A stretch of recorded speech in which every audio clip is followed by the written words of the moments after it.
जय हिंद दोस्तों, स्वागत है आप सभी का एक बार फिर से।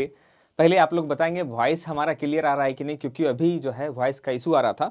तो पहले कंफर्म करेंगे, फिर हम क्लास की शुरुआत करेंगे। वॉइस हमारी क्लियर आ रही है? आप में से कोई एक कंफर्म कर दे, फिर हम लोग क्लास की शुरुआत करेंगे।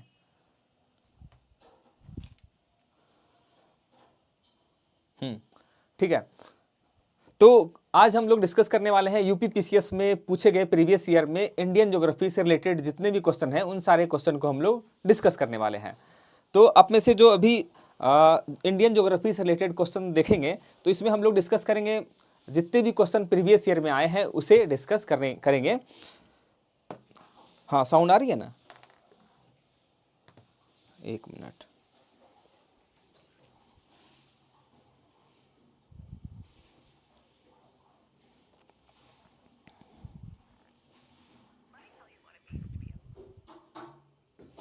साउंड एक बार क्लियर चेक कर लिया जाए।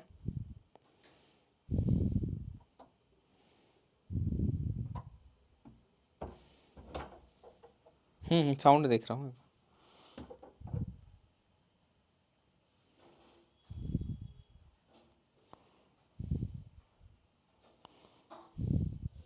साउंड हमारी आ रही है अब तक? हाँ, ठीक है। चलते हैं, क्लास की शुरुआत करते हैं। तो जैसे कि अभी सेशन कुछ देर पहले जो शुरुआत हुआ था उसमें हमने डिस्कस किया, लेकिन वो उस समय साउंड का इशू आ रहा था। क्लास की फिर से एक बार शुरुआत से हम लोग स्टार्ट कर रहे हैं। तो हमने अभी जो भी डिस्कस किया था उसे फिर से डिस्कस करते हैं। जैसे कि आपको पीछे जो है पृथ्वी दिख रहा है, तो क्वेश्चन यहाँ से आता है कि भारत की स्थिति जो है पूरे ग्लोब में कहाँ है। अक्षांश, देशांतर, इससे भी रिलेटेड क्वेश्चन अब तक पूछे गए हैं, उसे भी हम लोग समझेंगे। कर्क रेखा, मकर रेखा या फिर जितने भी क्वेश्चन बनते हैं उसे हम लोग क्लास जो क्वेश्चन होगा उसके हम लोग दृष्टि से देखते जाएंगे कैसे कैसे क्वेश्चन बना हुआ है। जैसे कि आपको यहाँ पर दिख रहा है एक इमेज जो कि पृथ्वी का है।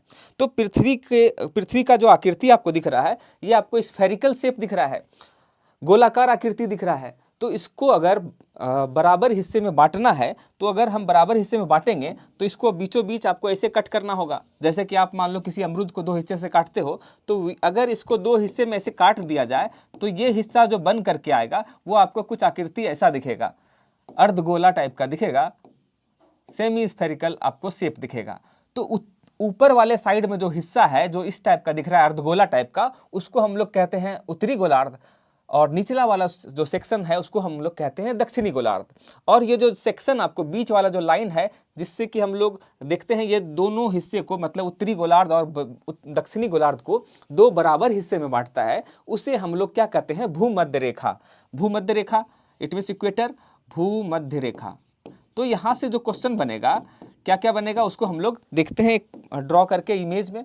जैसे ये अपना पृथ्वी है और पृथ्वी के बीच में जो बीचों बीच जो लाइन ड्रॉ किया था उसको हमने बताया था जो दो बराबर हिस्से में बांटती है वो कौन सी रेखा है। तो आप कहोगे 0 डिग्री पर ये जो रेखा है ये भूमध्य रेखा है। पहले कुछ एक हम लोग थोड़ा सा स्टार्टिंग में इसे देख लेते हैं, लाइन वाला क्वेश्चन थ्योरी, फिर उसके बाद हम लोग क्वेश्चन पर आएंगे। तो अब क्या होता है, इस लाइन के पैरेलल ढेर सारा लाइन ड्रॉ कर दिया जाता है। हर एक 1 डिग्री के अंतराल पर जो होगा लाइन ड्रॉ किया जाता है। और ये लाइन जो है पश्चिम से पूरब की ओर जो मिलाने वाली इमेजिनरी लाइन है, काल्पनिक रेखाएं हैं, ये कहाँ तक जाएगी? तो ये उत्तरी जो आपको गोलार्ध में ये पॉइंट दिख रहा है नॉर्थ पोल में, यहाँ तक जाएगी। हर एक डिग्री के अंतराल पर एक एक लाइन ड्रॉ किया जाता है। इट मीन्स इधर आपको दिख जाएगा 90 पैरेलल लाइन आपको दिख जाएगा। ये लाइन जो होगी अक्षांश रेखा जिसको कहते हैं, पूरब से पश्चिम या फिर कह सकते हो पश्चिम से पूरब की ओर मिलाने वाली जो ये इमेजनरी लाइन है उसको हम लोग अक्षांश रेखा कहते हैं। तो ये लाइन आपको पैरेलल दिख रहा होगा, समानांतर दिख रहा है। तो दो अक्षांश रेखा जो पैरेलल दिख रहा है, समानांतर दिख रहा है, इसके बीच का गैप जो होगा ये बराबर होता है। और वो कितना होता है? 111 किलोमीटर का।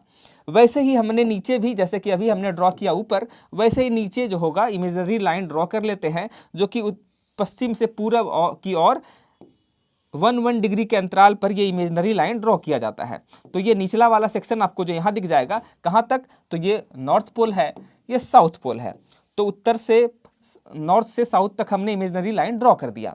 इसके अलावा जो ये आपको दिखेगा, एक मिनट, हाँ, अब नॉर्थ पोल से साउथ पोल को मिलाने वाली जो इमेजिनरी लाइन है इसको हम लोग क्या कहेंगे? तो इसको हम लोग देशांतर कहते हैं।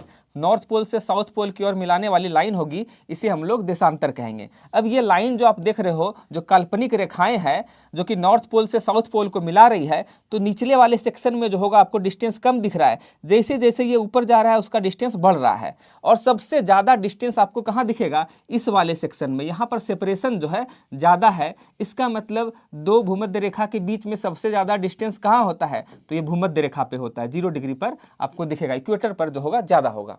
तो अब यहाँ से क्वेश्चन देखेंगे क्या क्या है। तो ये रहा ग्लोब जो कि आपको पीछे दिख रहा है, और भारत की स्थिति जो है, भारत की स्थिति अब तक बचपन से आप लोग ग्लोब में कई बार आपने देखा होगा। तो भारत की स्थिति जो है वो कहाँ पर है, तो भारत की स्थिति हम यहाँ पर एक रफली इमेज बनाते हैं अपना कंट्री का, वो यहाँ पर है। ऐसे आपको ऐसे कुछ दिखेगा कि ये रहा अपना भारत। तो भारत की स्थिति कहाँ हो गई भाई, तो ये भूमध्य रेखा है, भूमध्य रेखा का ऊपरी वाला सेक्शन कहाँ है, तो उसको हमने बताया था उत्तरी गोलार्ध होता है। और इसको अगर 4 बराबर हिस्से में बांट लिया जाए तो ये वाला सेक्शन पूरब कहलाता है, इधर वाला पश्चिम। तो भारत की स्थिति जो होगी, भारत की स्थिति क्या हो जाएगी, तो आप कहोगे उत्तर पूर्व गोलार्ध में जो होगा, उत्तर पूर्वी गोलार्ध में भारत जो है अवस्थित है। अपना भारत जो है उत्तर पूर्वी गोलार्ध में अवस्थित है। तो भारत की अगर आकृति देखेंगे, भारत को अपना कंट्री ये रहा, तो भारत की अगर आकृति देखेंगे तो ये क्या है, भारत जो है एक दक्षिण एशियाई देश है, और इसकी आकृति जो है चतुष्कोणीय है, मतलब 4 कोने वाला है, लगभग ऐसा कुछ दिख रहा है आपको, चतुष्कोणीय जो है भारत की आकृति है। यहाँ से क्वेश्चन अगर अपने देश भारत के बारे में बात करें तो भारत में टोटल जो है 28 स्टेट है, और साथ ही साथ 8 जो है यूनियन टेरिटरी, मतलब 8 केंद्र शासित प्रदेश है। तो यहाँ से समुद्र तट रेखा से रिलेटेड क्वेश्चन हो या स्थलीय सीमा से रिलेटेड क्वेश्चन हो, आगे आएगा, हम लोग बारी बारी से उसको डिस्कस करते हुए आगे बढ़ेंगे, या फिर समुद्री रेखा से हो या फिर पड़ोसी देश, जो भी क्वेश्चन होगा हम लोग उसको बारी बारी से डिस्कस करते हुए आगे बढ़ेंगे। तो आज का सेशन का पहला क्वेश्चन जो है आपको दिख रहा है, भारत की अवस्थिति, मतलब the location of India is found in, कहाँ पर स्थिति है। तो जैसा कि हमने आपको इमेज में यहाँ दिखाया था कि भारत यहाँ पर है, तो ये भारत कहाँ पर है भाई, उत्तर पूर्वी गोलार्ध में है। तो आप कहोगे उत्तर पूर्वी गोलार्ध इसका करेक्ट आंसर हो जाएगा, तो ऑप्शन बी इसका करेक्ट आंसर हो जाएगा, भारत जो है उत्तर पूर्वी गोलार्ध में अवस्थित है। नेक्स्ट क्वेश्चन हम लोग देखेंगे, भारत कहाँ पर लोकेटेड है, इसके बारे में बताएंगे। हाँ, फास्ट ही कराता हूं, भारत अवस्थित कहाँ है। तो फास्ट एक्चुअली मैं उससे रिलेटेड और जो क्वेश्चन बन सकता है उसे भी थोड़ा देख रहा था, इसलिए इसमें टाइम लग रहा है, अदरवाइज ABCD करने का तो कोई ज़्यादा मतलब बनता है नहीं। भारत अवस्थित कहाँ है, तो हमने देखा था भारत जो है अक्षांशीय विस्तार से उत्तरी गोलार्ध में था। जैसे कि आपको ऑप्शन दिख रहा है यहाँ पर, आप पहला ऑप्शन देखेंगे, फर्स्ट ऑप्शन दिखेगा दक्षिण वाला दिख रहा है, अक्षांश में दक्षिण और उत्तर ये तो होगा नहीं, क्योंकि भारत की स्थिति जो है कहाँ लोकेटेड है, उत्तर पूर्व गोलार्ध में। तो उत्तर वाला ऑप्शन देखेंगे, इसमें दक्षिण है, ये भी नहीं होगा। तो ये है आपका उत्तर, कहाँ से कहाँ होगा भाई, इसको अगर आप इमेज बनाएंगे, ऐसे कुछ हमने इमेज बनाया ऐसा, तो ये रहा ऐसा कुछ। तो यहाँ पर क्या है, अगर अक्षांशीय विस्तार के बारे में कह रहा है, तो भारत का अक्षांशीय विस्तार कहाँ से कहाँ है, 8 डिग्री 4 मिनट से लेकर के 37 डिग्री 6 मिनट तक। और देशांतरीय विस्तार जो होगा ये कहाँ से कहाँ होगा, 68 डिग्री 7 मिनट से लेकर के 97 डिग्री 25 मिनट तक। तो ये भी क्वेश्चन पूछा जा सकता है, हालांकि इस क्वेश्चन में दिया गया था अक्षांशीय और देशांतरीय विस्तार क्या था। तो ये ऑप्शन इसका सी इसका करेक्ट आंसर हो जाएगा, आप इसको देख सकते हैं। वैसे ही उत्तर पूर्व गोलार्ध में है, तो ऑप्शन देखेंगे उत्तर वाला कहाँ है, और देशांतर वाले में विस्तार में पूर्व कहाँ है, तो ऑप्शन सी इसका ऐसे ही हो जाता है आंसर। अगला क्वेश्चन है, भारत के कितने ऐसे राज्य हैं जो कि तट रेखा पर स्थित है। तट रेखा पर स्थित वाले राज्य बताएंगे। तट रेखा के बारे में आपको पता होगा कि भारत जो है, भारत का निचला सेक्शन जो होगा, निचला हिस्सा जो कि समुद्री सीमा से टच करता है, ये तो ये कह रहा है कितना ऐसा राज्य है जो कि तट रेखा पर स्थित है। तो यहाँ अगर गुजरात से शुरू करेंगे, गुजरात, महाराष्ट्र, गोवा, तमिलनाडु, केरला वाला हिस्सा जो है, इधर आपको निचला वाला सेक्शन, यहाँ पर 9 राज्य ऐसे हैं जो कि तट रेखा पर अवस्थित है।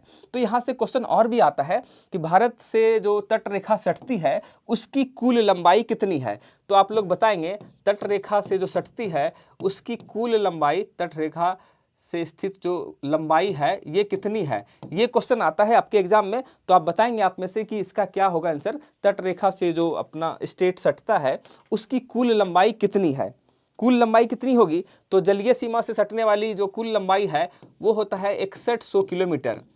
ये मुख्य भूमि से है जो कि आपको राज्य वाइज यहाँ पर दिख रहा है। इसके अलावा भी आपको लक्षद्वीप और अंडमान निकोबार वाला जो सेक्शन है इसको भी अगर ऐड कर लिया जाए तो अब कुल तट रेखा की लंबाई जो होगा बदल जाएगा, अलग हो जाएगा, मतलब एक्स्ट्रा ऐड हो जाएगा। कुल तट रेखा की लंबाई आपसे पूछा जाए, कुल तट रेखा की लंबाई कितनी होगी, आप में से बताएंगे कितना होगा आंसर, आप में से बताएंगे कितना होगा। तो कुल तट रेखा की लंबाई इस दशा में 6100 किलोमीटर में जो होगा 1416 किलोमीटर हम लोग ऐड कर देंगे, क्योंकि ये 1400 किलोमीटर जो है द्वीप वाला जो सेक्शन है उसको ऐड करने पर आता है। तो कुल तटरेखा की लंबाई इस दशा में कितना हो जाएगा, तो आप कहोगे 7516 किलोमीटर लगभग जो होगा कुल तटरेखा की लंबाई होगी। इसके अलावा जो स्थलीय सीमा है, मतलब स्थलीय सीमा जो ऊपर वाला सेक्शन आपको दिखता है, ऊपर में जो उत्तरी वाला हिस्सा है, यहाँ पर आपको ये वाला हिस्सा गुजरात से पहले और ये वाला, तो ये जो सेक्शन है इसकी कुल लंबाई कितनी है, स्थलीय सीमा की कुल लंबाई कितनी है। तो आप में से बताएंगे स्थलीय सीमा की कुल लंबाई कितनी है। स्थलीय सीमा की कुल लंबाई, स्थलीय सीमा की कुल लंबाई, तो आपको पता होगा ये कुल लंबाई कितना है, 15200 किलोमीटर स्थलीय सीमा की कुल लंबाई। आगे बढ़ते हैं, नेक्स्ट क्वेश्चन हम लोग देखेंगे। अगला क्वेश्चन, वैसे यहाँ से क्वेश्चन एक और आ सकता है कि तट रेखा से जो मैक्सिमम कौन सा राज्य है जो बाउंड्री शेयर करता है, तो वह राज्य होगा आपका गुजरात। गुजरात जो होगा मैक्सिमम बाउंड्री टच करता है, और सबसे कम यानी कि मिनिमम जो होगा बाउंड्री तट रेखा से कौन सटता है, तो गोवा। ये आपको एग्जाम में देखने को मिल सकता है। तो ये आपको पता होना चाहिए कि कौन सा मैक्सिमम है कौन सा मिनिमम है। वैसे ही यूटी के बारे में कहेगा तो मैक्सिमम कौन सा हो जाएगा, तो आप कहोगे अंडमान निकोबार। अंडमान निकोबार जो है मैक्सिमम बाउंड्री टच करता है, अधिक से अधिक बाउंड्री टच करता है। और लास्ट में दमन द्वीप जो होगा सबसे कम बाउंड्री टच करता है। अगला क्वेश्चन देखेंगे, भारत में कन्याकुमारी की अवस्थिति क्या है। कन्याकुमारी की अवस्थिति बताइए कितना होगा। हाँ कौशलेंद्र, ठीक है, 7516। कन्याकुमारी, जैसे कि आपको पता है भारत जो है, भारत में कन्याकुमारी तमिलनाडु में है अवस्थित एक जगह है। तो भारत के बारे में, पूरे भारत के बारे में स्थिति में देखें तो यहाँ पर ऑप्शन कन्याकुमारी के बारे में नहीं पूछ रहा है कि भारत के दक्षिण में है या कहाँ, ये भूमध्य रेखा कर्क रेखा से रिलेट करके पूछ रहा है।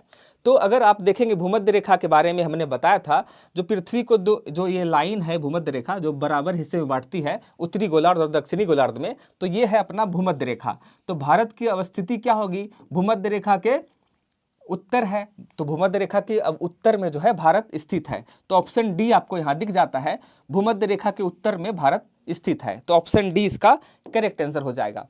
कोई भी कन्याकुमारी हो या फिर कोई भी इसमें स्टेट हो या फिर कोई भी जगह होगा, वो भूमध्य रेखा के उत्तर में ही भारत है। तो फिर कोई भी जगह जो होगा, कोई गांव हो, कस्बा हो, शहर हो, राज्य हो, सब उत्तर में ही होगा भूमध्य रेखा के। अगला है, निम्न स्थानों में से किसे सूर्य की जो होगी अनुलंबित किरणें कभी प्राप्त नहीं होती है। परपेंडिकुलर जो रे ऑफ लाइट है सूर्य की, इनमें से कौन सा ऐसा जगह है वहां पर परपेंडिकुलर रे ऑफ लाइट नहीं प्राप्त होती है। तो आप कह सकते हो, अगर आप देखोगे परपेंडिकुलर रे ऑफ लाइट मतलब पूरा का पूरा सन ऐसे पड़ेगा, एक परपेंडिकुलर लंबवत पड़ेगा, तो वहाँ पर ज़्यादा गर्मी होगा, ऑब्वियस सी बात है। और वह कहाँ पर स्थित है, तो जैसे कि हमने ये अपना ग्लोब या पृथ्वी बनाया, तो पृथ्वी के बीचों बीच जो है भूमध्य रेखा है, और हर एक डिग्री पर जो इमेजिनरी लाइन हमने ड्रॉ किया था, काल्पनिक रेखा लाइन जो ड्रॉ किया था, तो आपको पता होगा 23.5 डिग्री अक्षांश वाले लाइन को हम लोग क्या कहते हैं, तो इसको हम लोग क्या कहते हैं, इस अक्षांश लाइन को, अक्षांश रेखा को हम लोग क्या कहते हैं, कर्क रेखा। आपको पता होगा ये है कर्क रेखा। कर्क रेखा जो है भारत को 2 बराबर हिस्से में बांटती है, ये भी आपको पता होगा। और भारत के 8 राज्य जो है कर्क रेखा से होकर के गुजरती है, और ये है आपका मकर रेखा। इसका मतलब है उत्तरी अक्षांश में जो आपको 23.5 डिग्री दिख रहा है वो कर्क रेखा को रिप्रेजेंट कर रहा है, और दक्षिणी अक्षांश में जो होगा, दक्षिणी गोलार्ध में जो होगा आपको दिख रहा है 23.5 डिग्री मकर रेखा को बता रहा है। तो इसके बीच वाला सेक्शन में, ये जो बीच वाला सेक्शन है पूरा का पूरा, यहाँ पर सूर्य की जो होगी अनुलंबित किरणें, परपेंडिकुलर रे ऑफ लाइट यहाँ पर पड़ती है। इसका मतलब इस सेक्शन में ज़्यादा गर्मी होगा, यहाँ पर धूप जो है आपको ज़्यादा देखने को मिलेगा। तो ये वाला सेक्शन अगर देखेंगे, कह रहा है कहाँ पर नहीं पड़ती है, इसका मतलब है 23.5 डिग्री से जो ऊपर होगा वहां पर परपेंडिकुलर लाइन जो होगा रे ऑफ लाइट नहीं पड़ेगी। तो ऑप्शन देखेंगे, मुंबई वाले हिस्से में होगा, चेन्नई होगा, श्रीनगर, जो कि आपको ऑप्शन कश्मीर वाला हिस्सा है, यहां पर ऑप्शन सी इसका करेक्ट आंसर हो जाएगा, जो कि इस लाइन से ऊपर इसकी स्थिति है, तो इस दशा में ऑप्शन सी इसका करेक्ट आंसर हो जाएगा। आगे अगला इसका बताएंगे क्या होगा करेक्ट आंसर। अगला क्वेश्चन है 9 डिग्री चैनल। चैनल से रिलेटेड भी क्वेश्चन आता है कि 8 डिग्री चैनल कहाँ अवस्थित है, 9 डिग्री कहाँ अवस्थित है, 10 डिग्री कहाँ है, ये सब क्वेश्चन जो है आपको देखने को मिलता है। तो इसके बारे में हम लोग 8 डिग्री के बारे में बात करें तो 8 डिग्री चैनल जो है, 8 डिग्री चैनल ये किसके किसके बीच है, तो आप कहोगे मालदीव और मिनिकॉय के बीच, मालदीव और मिनिकॉय के बीच, ये भी क्वेश्चन पूछा जा सकता है, मिनिकॉय के बीच 8 डिग्री चैनल। लेकिन यहाँ 9 डिग्री चैनल के बारे में पूछ रहा है, 9 डिग्री चैनल के बारे में। तो 9 डिग्री चैनल अवस्थित कहाँ है भाई, अवरती और मिनिकॉय के बीच, इसका करेक्ट आंसर हो जाएगा। बाकी 10 डिग्री चैनल जो होगा अंडमान निकोबार द्वीप के बीच अवस्थित है। तो 8 डिग्री, 9 डिग्री, 10 डिग्री इसमें से कोई भी आ सकता है। 8 डिग्री मालदीव मिनिकॉय हो जाएगा, 9 डिग्री कवरती मिनिकॉय हो जाएगा, 10 डिग्री जो है आपको अंडमान निकोबार के बीच अवस्थित है। अगला क्वेश्चन देखेंगे, भारत का दूरस्थ जो होगा दक्षिणी बिंदु, साउथ का जो होगा एकदम नॉर्थ साउथेस्ट जो होगा एकदम कोई पॉइंट होगा, कौन सा जगह है जो कि भारत के एकदम बिल्कुल दक्षिणी अवस्थित, मतलब दक्षिणी पॉइंट पर स्थित है। तो अगर भारत का जो मुख्य भूमि से दक्षिणी पॉइंट पूछता, दक्षिणी प्लेस पूछता, तो उस दशा में आंसर आपका कन्याकुमारी हो जाता। लेकिन यहाँ पर कह रहा है सुदूरस्थ, मतलब सबसे जो दूर है, तो सबसे दूर कौन सा हो जाएगा, मुख्य भूमि यहाँ पर नहीं कह रहा है। तो इस कंडीशन में इंदिरा पॉइंट इसका करेक्ट आंसर हो जाएगा। अगर यही कंडीशन उत्तरी के जगह, दक्षिणी के जगह उत्तरी होता, नॉर्थ वाला सेक्शन होता, तो आप कहते ये क्या हो जाता है इसका आंसर, तो आप कहते इंदिरा पॉइंट ना होकर के इंदिरा कॉल हो जाता, इंदिरा कॉल। इसको ऐसे याद रखेंगे, नॉर्थ के लिए कौन सा हो जाएगा, इंदिरा कॉल, और दक्षिणी के लिए क्या हो जाएगा, इंदिरा पॉइंट जो होगा सुदूरस्थ दक्षिणी बिंदु है। अगला क्वेश्चन देखेंगे, कह रहा है निम्न राज्यों में से कौन सा राज्य जो है 3 तरफ से बांग्लादेश से घिरा हुआ है। तो बांग्लादेश से इनमें से कौन सा राज्य जो है जो कि तीनों तरफ से घिरा हुआ है, 3 तरफ से घिरा हुआ है, तो ये कौन सा राज्य है, तो आप कहोगे त्रिपुरा। त्रिपुरा यानी कि ऑप्शन नंबर 20 का करेक्ट आंसर हो जाएगा, ऑप्शन 20 का करेक्ट आंसर हो जाएगा त्रिपुरा। जबकि इसके राजधानी के बारे में बात करें तो राजधानी त्रिपुरा की क्या है, तो आप कहोगे अगरतला जो है इसकी राजधानी है, अगरतला। आगे बढ़ते हैं, अगला क्वेश्चन देखेंगे। नेक्स्ट क्वेश्चन कह रहा है भारत के निम्न राज्यों में से कौन सी ऐसी राज्य है जो कि भौतिक प्रदेश का 4 भौतिक प्रदेश का प्रतिनिधित्व करती है। तो भौतिक प्रदेश का प्रतिनिधित्व इनमें से कौन सा एक राज्य है जहाँ की चारों भौतिक प्रदेश जो है वो उसको प्रतिनिधित्व कर रहा है। तो कौन सा आंसर होगा, कौन सा रिप्रेजेंट कर रहा है चारों भौतिक प्रदेश को, उड़ीसा, हिमाचल प्रदेश, बांग्लादेश या फिर कर्नाटक। तो इस दशा में अगर हम देखेंगे तो वेस्ट बंगाल जो होगा, वेस्ट बंगाल इसका करेक्ट आंसर हो जाएगा, क्योंकि वेस्ट बंगाल वाले सेक्शन में आपको यहाँ पर क्या दिखता है, तो वेस्ट बंगाल में अगर पर्वत प्रदेश के बारे में बात करें, 4 प्रदेश है, तो एक आपका पर्वत प्रदेश हो गया, जो कि वेस्ट बंगाल में ही आपको दार्जिलिंग मिलता है। और दार्जिलिंग एक ऐसा हिस्सा है जहाँ पर आपको यहाँ का चाय जो है बहुत फेमस है। हालांकि भारत में असम में चाय ज़्यादा होता है, लेकिन दार्जिलिंग का चाय जो है बहुत ही फेमस है, आपको पता होगा। इसके अलावा पर्वत प्रदेश के अलावा जो होगा मैदानी प्रदेश भी यहाँ पाया जाता है, मैदानी हिस्सा भी है। इसके अलावा तटीय हिस्सा भी है, तटीय भाग भी है, तटीय प्रदेश भी है, और लास्ट में आपको बचता है कौन सा, पर्वतीय प्रदेश। तो ये सब प्रायद्वीपीय क्षेत्र कह सकते हो, जो कि निचला सेक्शन है जो प्रायद्वीपीय क्षेत्र। तो ये चारों प्रदेश जो है पश्चिम बंगाल में पाया जाता है, तो ऑप्शन सी इसका करेक्ट आंसर हो जाएगा। आगे हम लोग देखेंगे अगला क्वेश्चन। नेक्स्ट है निम्नलिखित में से कौन सा जो होगा, कौन सा भारतीय राज्य कर्क रेखा के उत्तर में अवस्थित है। तो पहले आपको पता होना चाहिए कि कर्क रेखा जो है भारत को 2 बराबर हिस्से में बांटती है। इसका मतलब है अगर एक रफ डायग्राम हम लोग भारत का यूं ही ड्रॉ कर रहे हैं, तो ये क्या है ना, इसको कह रहा है कर्क रेखा, मतलब 23.5 डिग्री वाला जो अभी सेक्शन देखा था, तो कर्क रेखा जो है अक्षांश, ये आपका हो गया मान लो कर्क रेखा। तो ये भारत को 2 बराबर हिस्सों में बांटती है, और ये कर्क रेखा जो है भारत के 8 राज्यों से होकर के गुजरती है, 8 स्टेट से होकर के गुजरती है। और ये 8 राज्य का क्या क्या नाम हो जाएगा, 8 राज्य का नाम अगर आप देखोगे तो राजस्थान गुजरात से शुरू होगा, तो आप कह सकते हो पहला हो गया गुजरात, MP हो गया, छत्तीसगढ़ हो गया, और कौन सा हो जाएगा, झारखंड हो जाएगा, राजस्थान हो जाएगा, मिजोरम हो जाएगा, त्रिपुरा हो जाएगा, और वेस्ट बंगाल। ये जो है 8 राज्य है जहां से होकर के कर्क रेखा गुजरती है। लेकिन कह रहा है इनमें से उत्तर में, कर्क रेखा के उत्तर में कौन सा जगह है? तो झारखंड से कर्क रेखा गुजरती है, ये होगा नहीं। मिजोरम त्रिपुरा से होकर के भी कर्क रेखा गुजरती है। तो मणिपुर एक ऐसा राज्य है जो कि कर्क रेखा के उत्तर में है। तो आपको ऑप्शन बी इसका करेक्ट आंसर हो जाएगा। अगला क्वेश्चन देखेंगे, यदि अरुणाचल प्रदेश में सूर्योदय का समय सुबह 5 बजे है तो सौराष्ट्र में सूर्योदय कब होगा? सौराष्ट्र में सूर्योदय कब होगा भाई? तो हमें पता होना चाहिए कि सूर्योदय अगर भारत में बात करें, ये भी क्वेश्चन आ सकता है कि भारत में सूर्योदय सबसे पहले किस राज्य में होता है? तो आप कहोगे अरुणाचल प्रदेश में सबसे पहले जो है सूर्योदय होता है। तो ये एक करेक्ट आंसर हो जाएगा। लेकिन यहाँ पूछ रहा है अगर सूर्योदय अरुणाचल प्रदेश में 5 बजे होता है तो सौराष्ट्र में कितने बजे होगा? तो इसके बारे में बताएंगे। तो पहले हमें भारत की स्थिति जो है, यहाँ पर हमने देशांतरीय विस्तार और अक्षांशीय विस्तार देखा था। यहाँ पर आप देख सकते हो ये वाला हिस्सा। तो यहाँ पर अगर आप देखेंगे इस वाले सेक्शन में, तो अरुणाचल प्रदेश यहाँ है, यानी कि देशांतरीय विस्तार के तरफ देखेंगे तो ये कितना है, इसका अवस्थिति क्या है भाई, 97 डिग्री 25 मिनट। और ये वाला हिस्सा जो है, जो कि आपको पश्चिमी हिस्सा दिख रहा है, ये कितना है, 68 डिग्री 7 मिनट। तो इसके बीच जो गैप दिख रहा है, डिफरेंस दिख रहा है, ये लगभग 30 डिग्री का है। कितने डिग्री का है? तो लगभग 30 डिग्री का है। तो अब यहाँ से समझेंगे कि 1 डिग्री में जो है टाइम का जो अंतर देखने को मिलता है वह लगभग 4 मिनट का देखने को मिलता है। तो 30 डिग्री में कितने मिनट का हो जाएगा भाई? क्योंकि आपको पता है ये वाला हिस्सा, पूरब वाला हिस्सा जो यहाँ पर था और उसके पश्चिम वाला हिस्सा, दोनों के बीच में 30 डिग्री का अंतर देखने को मिलता है। तो आपको पता है 1 डिग्री में 4 मिनट का डिफरेंस आपको देखने को मिलता है। तो इस दशा में 30 डिग्री में कितने मिनट का अंतर देखने को मिलेगा? 30 गुना 4, तो आप कहोगे 120 मिनट।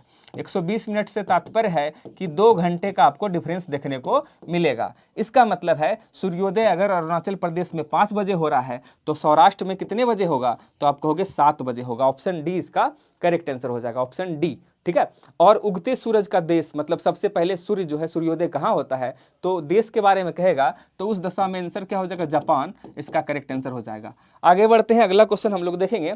नेक्स्ट क्वेश्चन है, निम्नलिखित देशांतर में से कौन सा भारत की परमाणिक मध्याह्न रेखा जो है कहलाता है? मतलब भारत का जो टाइम वगैरह डिसाइड होता है, इनमें से इसी के थ्रू डिसाइड होता है ट्रू मेरिडियन ऑफ इंडिया, जो कि प्रयागराज, उत्तर प्रदेश के प्रयागराज मिर्जापुर वाले इस जगह अवस्थित है। तो वो जो होगा कौन सा होगा, उसका लोकेशन कह रहा है, वो अवस्थिति कौन सा होगा, कौन सा देशांतर होगा? तो आप कहोगे 82.5 डिग्री पूर्वी जो होगा देशांतर, ये इसका करेक्ट आंसर होगा। जहाँ से यहाँ से कौन सा राज्य गुजरता है? तो आप उत्तर, यहाँ से 5 राज्य भारत का होके गुजरता है उस लाइन से, 82.5 डिग्री देशांतर से, 82.5 डिग्री देशांतर से। तो वो 5 राज्य कौन कौन सा है? आप कहोगे उत्तर प्रदेश, मध्य प्रदेश, छत्तीसगढ़, उड़ीसा और उसके बाद नीचे आपको आंध्र प्रदेश देखने को मिलेगा। ये 5 राज्य है। इसका आंसर हो गया डी। आगे हम लोग बढ़ते हैं, नेक्स्ट क्वेश्चन, निम्नलिखित में से कौन सा राज्य या फिर केंद्र शासित प्रदेश है जो कि दर्रा से रिलेटेड है? इसमें कह रहा है सुमेलित नहीं है, सुमेलित नहीं वाला देखना है। तो दर्रा से रिलेटेड कई सारा क्वेश्चन आता है, चाहे वो नाथुला दर्रा हो, पीर पंजाल हो, बनिहाल हो, बुर्जिल हो या फिर सिपकिला दर्रा हो, वहां से क्वेश्चन आपको देखने को मिलता है। तो यहाँ पर कह रहा है इनमें से कौन सा सुमेलित नहीं है, इसके बारे में करेक्ट आंसर आपको बताना है। देवसा दर्रा जो हिमाचल प्रदेश में है, नीति दर्रा, लिपुलेख दर्रा, ये भी अरुणाचल मतलब उत्तराखंड में है। और चांगला दर्रा जो है, चांगला दर्रा के बारे में अगर बात करें तो चांगला सिक्किम में नहीं बल्कि लद्दाख में है, लद्दाख में है। सिक्किम में कौन कौन सा दर्रा आप लोग में से बताएंगे? सिक्किम में कौन सा दर्रा है? तो सिक्किम में कौन सा दर्रा है बताइए? नाथुला दर्रा जो है सिक्किम में है, जिलेपला दर्रा जो है सिक्किम में है। ठीक है, तो इसमें जो आंसर हो जाएगा ऑप्शन सी इसका करेक्ट आंसर हो जाएगा, ऑप्शन सी इसका करेक्ट आंसर होगा। अगला क्वेश्चन बताएंगे, निम्नलिखित में से कौन सा एक राज्य है जो भारत की 7 बहनों मतलब 7 सिस्टर ऑफ इंडिया में सम्मिलित नहीं है? इनमें से बताना है कौन सा 7 सिस्टर ऑफ इंडिया नहीं है। राज्य के बारे में पूछ रहा है, तो इसके बारे में बताएंगे क्या इसका करेक्ट आंसर होगा, क्या इसका करेक्ट आंसर होगा। तो आप देखेंगे मेघालय, अरुणाचल प्रदेश, असम, सिक्किम जो है इसका ऑप्शन दिया गया है, इसमें से बताना है कौन सा करेक्ट आंसर होगा। तो अगर आप बात करें 7 सिस्टर जो कि आपको दिख रहा है उधर नॉर्थ ईस्ट वाला स्टेट है, तो नॉर्थ ईस्ट वाला स्टेट में कह रहा है इनमें से कौन 7 सिस्टर में नहीं है? तो सिक्किम नहीं होगा। इसके अलावा असम, मेघालय, मणिपुर, मिजोरम, त्रिपुरा, अरुणाचल प्रदेश, ये सब आपको देखने को मिलेगा। ऑप्शन डी इसका करेक्ट आंसर हो जाएगा। अगला क्वेश्चन कह रहा है इनमें से कौन सा जो होगा कथन सही है, कौन सा कथन सही है ये हमें चुनना है। तो पहले चारों स्टेटमेंट को पढ़ेंगे, उसके बाद आप बताएंगे कि इनमें से कौन सा सही है। देखो पहला क्या भाई, भारत विश्व का छठा सबसे बड़ा देश है। तो पहला ही स्टेटमेंट गलत हो गया, क्योंकि विश्व में जो है अगर भारत को देखें तो भारत का पोजीशन एरिया वाइज जो होगा क्षेत्रफल के हिसाब से 7वां नंबर पे आता है, और जनसंख्या वाइज पॉपुलेशन वाइज अगर बात करें तो वो अब पहले नंबर पर आ गया। चीन को पीछे करके अब हम लोग फर्स्ट पोजीशन पर आ गए हैं। तो इसमें पहला स्टेटमेंट तो गलत हो गया। अगला है कि संसार का लगभग 2.4% क्षेत्र जो है भारत के अंतर्गत आता है। ये क्षेत्रफल के हिसाब से कह रहा है। टोटल अगर वर्ल्ड के बारे में बात करें तो 2.4% जो है एरिया वाइज भारत का है। तो ये तो बिल्कुल करेक्ट आंसर है। कर्क रेखा देश के बीच से गुजरती है, जो कि अक्षांश विस्तार को 2 बराबर भागों में बांटती है। ये स्टेटमेंट सही है। तो 2 स्टेटमेंट आपको 2 और 3 सही दिखता है। बाकी कह रहा है भारत पूरी तरह से उष्णकटिबंधीय क्षेत्र में पूरी तरीके से नहीं है, तो ये भी गलत हो जाएगा। तो ऑप्शन 2, 3 आप देखेंगे, 2, 3 आपको देखने को मिलेगा। ऑप्शन डी आपको यहाँ से आ जाएगा। ऑप्शन डी इसका करेक्ट आंसर हो जाएगा। अगर यहाँ से कहेगा कि पूरे वर्ल्ड में अगर पॉपुलेशन वाइज फर्स्ट नंबर पर इंडिया है, परसेंटेज में कहेगा कितना परसेंट कुल पॉपुलेशन का है, तो आप कहेंगे 17.5% जो है, इतना पॉपुलेशन जो है वर्ल्ड के कुल पॉपुलेशन का भारत जो है कितना है, 17.5%। अगर भारत की कुल क्षेत्रफल, भारत का कुल क्षेत्रफल पूछा जाए तो उस कंडीशन में आप कहेंगे टोटल एरिया जो है, इसको आप ऐसे याद रख सकते हैं 32.8 लाख जो है किलोमीटर स्क्वायर, इतना जो है भारत का कुल क्षेत्रफल है। आगे बढ़ते हैं, अगला क्वेश्चन हम लोग देखेंगे। नेक्स्ट क्वेश्चन है, निम्न कथनों पर विचार करना है और निम्नलिखित कूट का उपयोग करते हुए सही उत्तर चुनना है। आप में से बताएंगे क्या इसका सही आंसर होगा। पहला है सिक्किम भारत का सबसे छोटा राज्य है। राजस्थान, सेकंड ऑप्शन है राजस्थान जो है भारत का सबसे बड़ा राज्य है। तमिल जो है दक्षिण लक्षद्वीप का सरकारी भाषा है, और सिलवासा दादरा और नगर हवेली की राजधानी है। इसके बारे में बताएंगे कौन सा इसका करेक्ट आंसर होगा। बताइए इसका कौन सा आंसर हो जाएगा, कौन सा इसका करेक्ट आंसर होगा। तो अगर हम देखें सिक्किम भारत का छोटा राज्य नहीं है, बल्कि छोटा राज्य के बारे में बात करें तो वो गोवा होगा। तो ये तो स्टेटमेंट गलत हो गया, गोवा इसका होगा। तो ये तो गलत हो गया, क्योंकि छोटा राज्य के बारे में बात करें तो छोटा राज्य में गोवा होगा, ये तो गलत हो गया। राजस्थान भारत का सबसे बड़ा राज्य है, तो ये सही है। तमिल लक्षद्वीप का जो है सरकारी भाषा है, लक्षद्वीप की सरकारी भाषा तमिल नहीं है। सिलवासा दादरा और नगर हवेली की राजधानी है, ये सही है। 2 और 4 आपको ऑप्शन डी नंबर में दिखता है। 2, 4 इसका करेक्ट आंसर हो जाएगा। यहाँ से आप देख सकते हो टोटल, अगर यहाँ से जैसे आपको क्वेश्चन पूछा गया छोटा राज्य गोवा है, तो वैसे ही बड़ा राज्य राजस्थान है। तो उत्तर प्रदेश की स्थिति क्या होगी पॉपुलेशन वाइज, यहाँ हम देख सकते हैं पॉपुलेशन वाइज, क्षेत्रफल वाइज हम लोग देख सकते हैं कि सबसे बड़ा कौन है। तो सबसे बड़ा जो राज्य होगा वो सबसे बड़ा राज्य कौन सा है, तो आप कहोगे सबसे बड़ा राज्य जो होगा पॉपुलेशन वाइज नहीं, एरिया वाइज। पॉपुलेशन वाइज अगर आप देखेंगे तो सबसे पहले हो जाएगा यूपी, फिर आप कह सकते हो यूपी के बाद महाराष्ट्र है दूसरे नंबर पर, तीसरे नंबर पर जो होगा आपका बिहार हो जाएगा, फिर आप कह सकते हो चौथे नंबर पर वेस्ट बंगाल। ये जो है जनसंख्या वाइज है। लेकिन अगर यही क्वेश्चन आता एरिया वाइज कौन कौन सा हो जाएगा, एरिया वाइज क्षेत्रफल के हिसाब से एरिया वाइज अगर आप देखेंगे तो सबसे पहले नंबर पर जो कि क्वेश्चन में लिखा है यहाँ पर क्या है, राजस्थान। तो आप यहाँ कह सकते हो राजस्थान सबसे पहले हो जाएगा पहले नंबर पे, फिर दूसरे नंबर पर मध्य प्रदेश, तीसरे नंबर पर आप कह सकते हैं महाराष्ट्र, और चौथे नंबर पर यूपी आता है। तो ये एरिया वाइज है, आप इसको भी देख सकते हो। आगे क्वेश्चन आता है निम्नलिखित में से कौन सा जो है भारत का उसके क्षेत्रीय आकार के अवरोही क्रम में अवस्थित है। तो अभी हमने बताया था एरिया वाइज क्षेत्रीय आकार के अनुसार। तो आप देख सकते हैं इस क्वेश्चन में एरिया वाइज कौन सा है सबसे ज़्यादा, राजस्थान पहले नंबर पर है, दूसरे नंबर पर मध्य प्रदेश है, तीसरे पे महाराष्ट्र और चौथे पर यूपी आता है। तो इस क्वेश्चन को आप देखेंगे तो पहला कौन सा है, राजस्थान, राजस्थान 1 नंबर पर आएगा, ये आ गया पहला नंबर। फिर उसके बाद सेकेंड नंबर पर क्या हो जाएगा, सेकेंड में आप कहेंगे मध्य प्रदेश, और तीसरे नंबर पर आता है महाराष्ट्र, और चौथे नंबर पर यूपी। तो महाराष्ट्र नहीं है तो इसके जगह यूपी हो जाएगा, यहाँ पर शिफ्ट होकर फिर तीसरा नंबर ये हो जाएगा, और यूपी से छोटा क्या है आंध्र प्रदेश। तो आप इसको मैच कर लोगे, इनमें से जो होगा करेक्ट आंसर हो जाएगा। आगे हम लोग देखेंगे निम्नलिखित में से किस राज्य की सीमा भूटान से नहीं मिलती है? तो भारत का ज्योग्राफी जब आप पढ़ते हो तो भारत के मैप के साथ साथ भारत के नेबरिंग कंट्री जो भी पड़ोसी देश है उसके बारे में भी आपको पता होना चाहिए। तो अगर आप उस इमेज को आप याद करोगे तो कह रहा है भूटान से सीमा इनमें से किसकी नहीं लगती है। तो इसमें क्या हो जाएगा आंसर, बताइए क्या होगा इसका आंसर? तो भूटान की सीमा जो होगी ये सिक्किम से तो लगता है, वेस्ट बंगाल से भी लगता है। तो इस कंडीशन में सिर्फ मेघालय एक ऐसा राज्य है जिससे कि सीमा भूटान का नहीं लगता है। तो ये इसका करेक्ट आंसर हो जाएगा, ऑप्शन सी इसका करेक्ट आंसर हो जाएगा। बाकी आपको पता होना चाहिए कि भारत से जो होगा 7 देश ऐसा है जो कि बाउंड्री जो है टच करता है, बाउंड्री टच करता है, सीमा जो है टच करती है। और ये 7 देश जो होगा, सातों याद रख सकते हो आप, जैसे कि बांग्लादेश हो गया, चाइना हो गया, पाकिस्तान हो गया, नेपाल हो गया, म्यांमार हो गया, भूटान हो गया, ये सब जो देश है ये सब सीमा टच करती है। तो क्वेश्चन ये आएगा कि सबसे ज़्यादा सीमा कौन टच करती है, तो आप कहोगे बांग्लादेश। और सबसे कम सीमा कौन टच करती है, वो लगभग 106 किलोमीटर सबसे कम जो सीमा टच करती है वो है अफगानिस्तान। यहाँ से आपको क्वेश्चन देखने को मिलता है। तो बाउंड्री के साथ जो सबसे ज़्यादा टच करेगा वो कौन सा है, तो आप कहोगे बांग्लादेश। और सबसे कम जो टच करता है वो होगा अफगानिस्तान। अगला क्वेश्चन है, निम्नलिखित में से कौन मालदीव के साथ भारत की समुद्री सीमा बनाता है? इसके बारे में बताएंगे।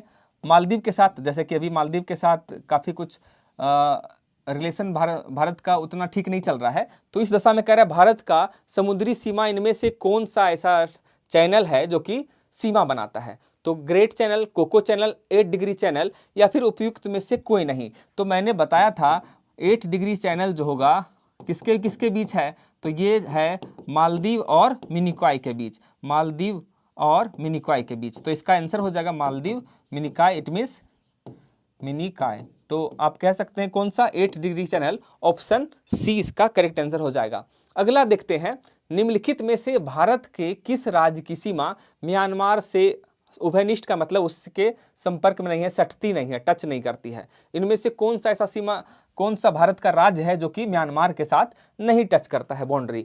तो हमने बताया था कि आप अगर ज्योग्राफिकल वाइज इंडिया का पड़ोसी देश देखोगे तो वहाँ पर असम हो, नागालैंड हो, अरुणाचल प्रदेश हो, या फिर कौन सी है जो सीमा टच नहीं करेगी? म्यांमार के साथ पूछ रहा है, तो म्यांमार की सीमा जो कि असम जो बीच वाले सेक्शन में आपको यहाँ दिखता है, उसके अलावा इधर नागालैंड, मिजोरम, अरुणाचल प्रदेश होता है। तो ये सब तो टच करती है, असम जो होगा टच नहीं करती है म्यांमार की सीमा, क्योंकि म्यांमार आपको यहाँ पर दिखता है, भारत का मान लो ये बाउंड्री है ऐसे लास्ट वाला, तो इधर म्यांमार है, तो असम जो यहाँ पर है तो वो टच नहीं करेगा। तो ऑप्शन ए इसका करेक्ट आंसर हो जाएगा।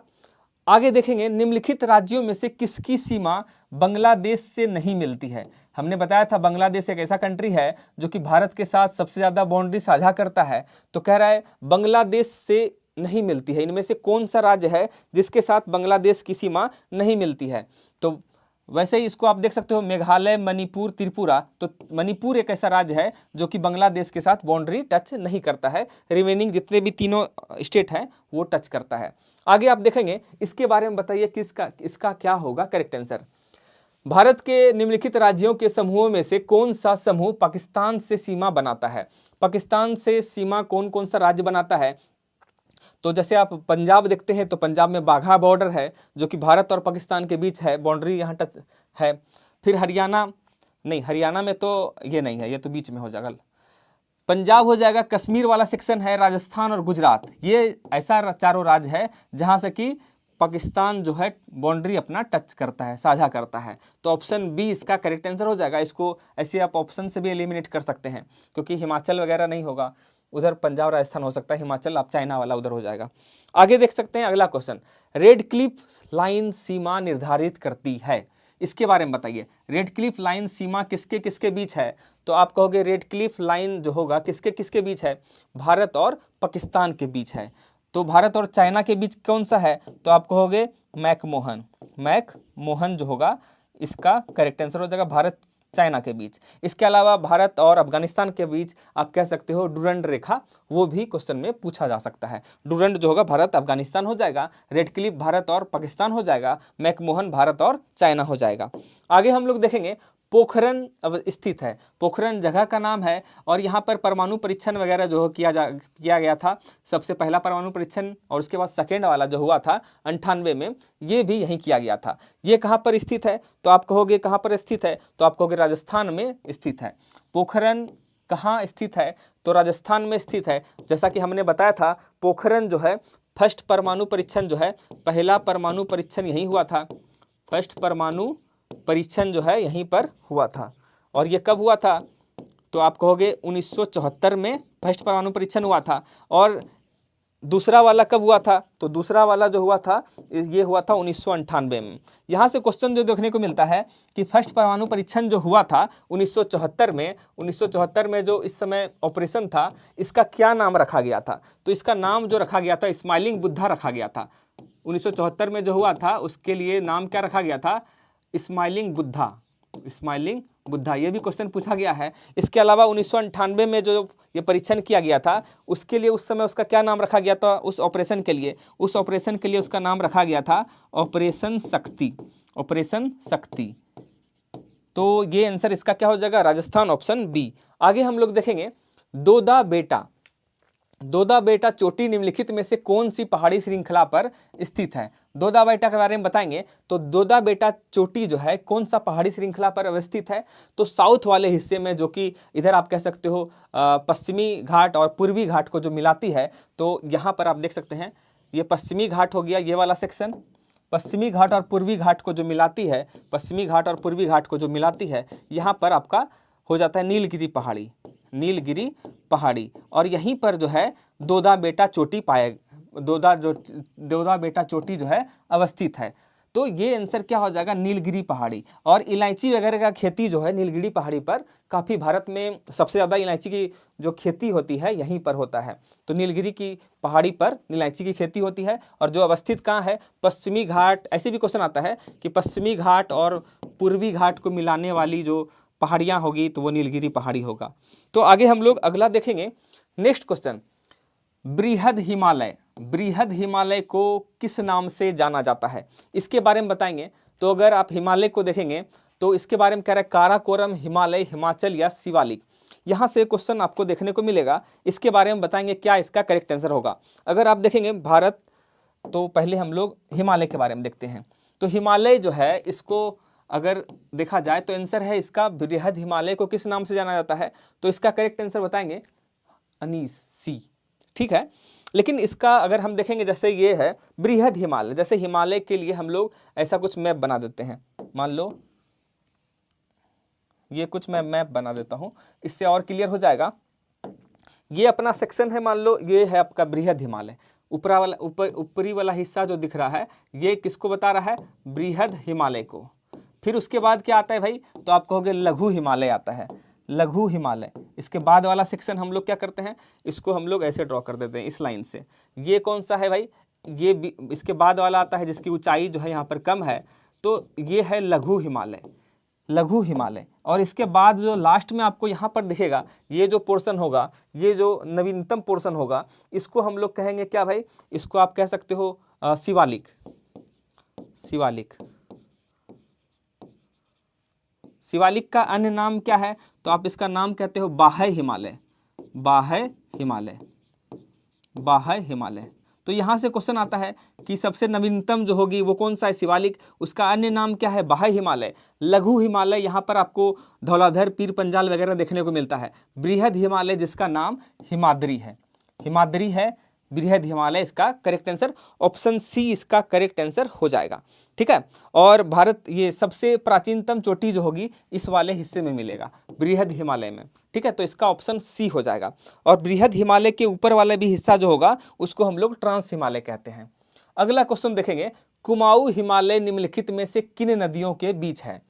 कुमाऊं हिमालय के बारे में कह रहा है, कुमाऊं हिमालय निम्नलिखित में से किन नदियों के बीच अवस्थित है। सिंधु सतलज, सतलज काली, काली या तिस्ता, या फिर तिस्ता ब्रह्मपुत्र, इनमें से बताना है कि कौन सा अवस्थित है। तो इसको भी हम थोड़ा इसको डिटेल्स में देखते हैं ताकि यहाँ से भी क्वेश्चन थोड़ा पूछा जा सकता है।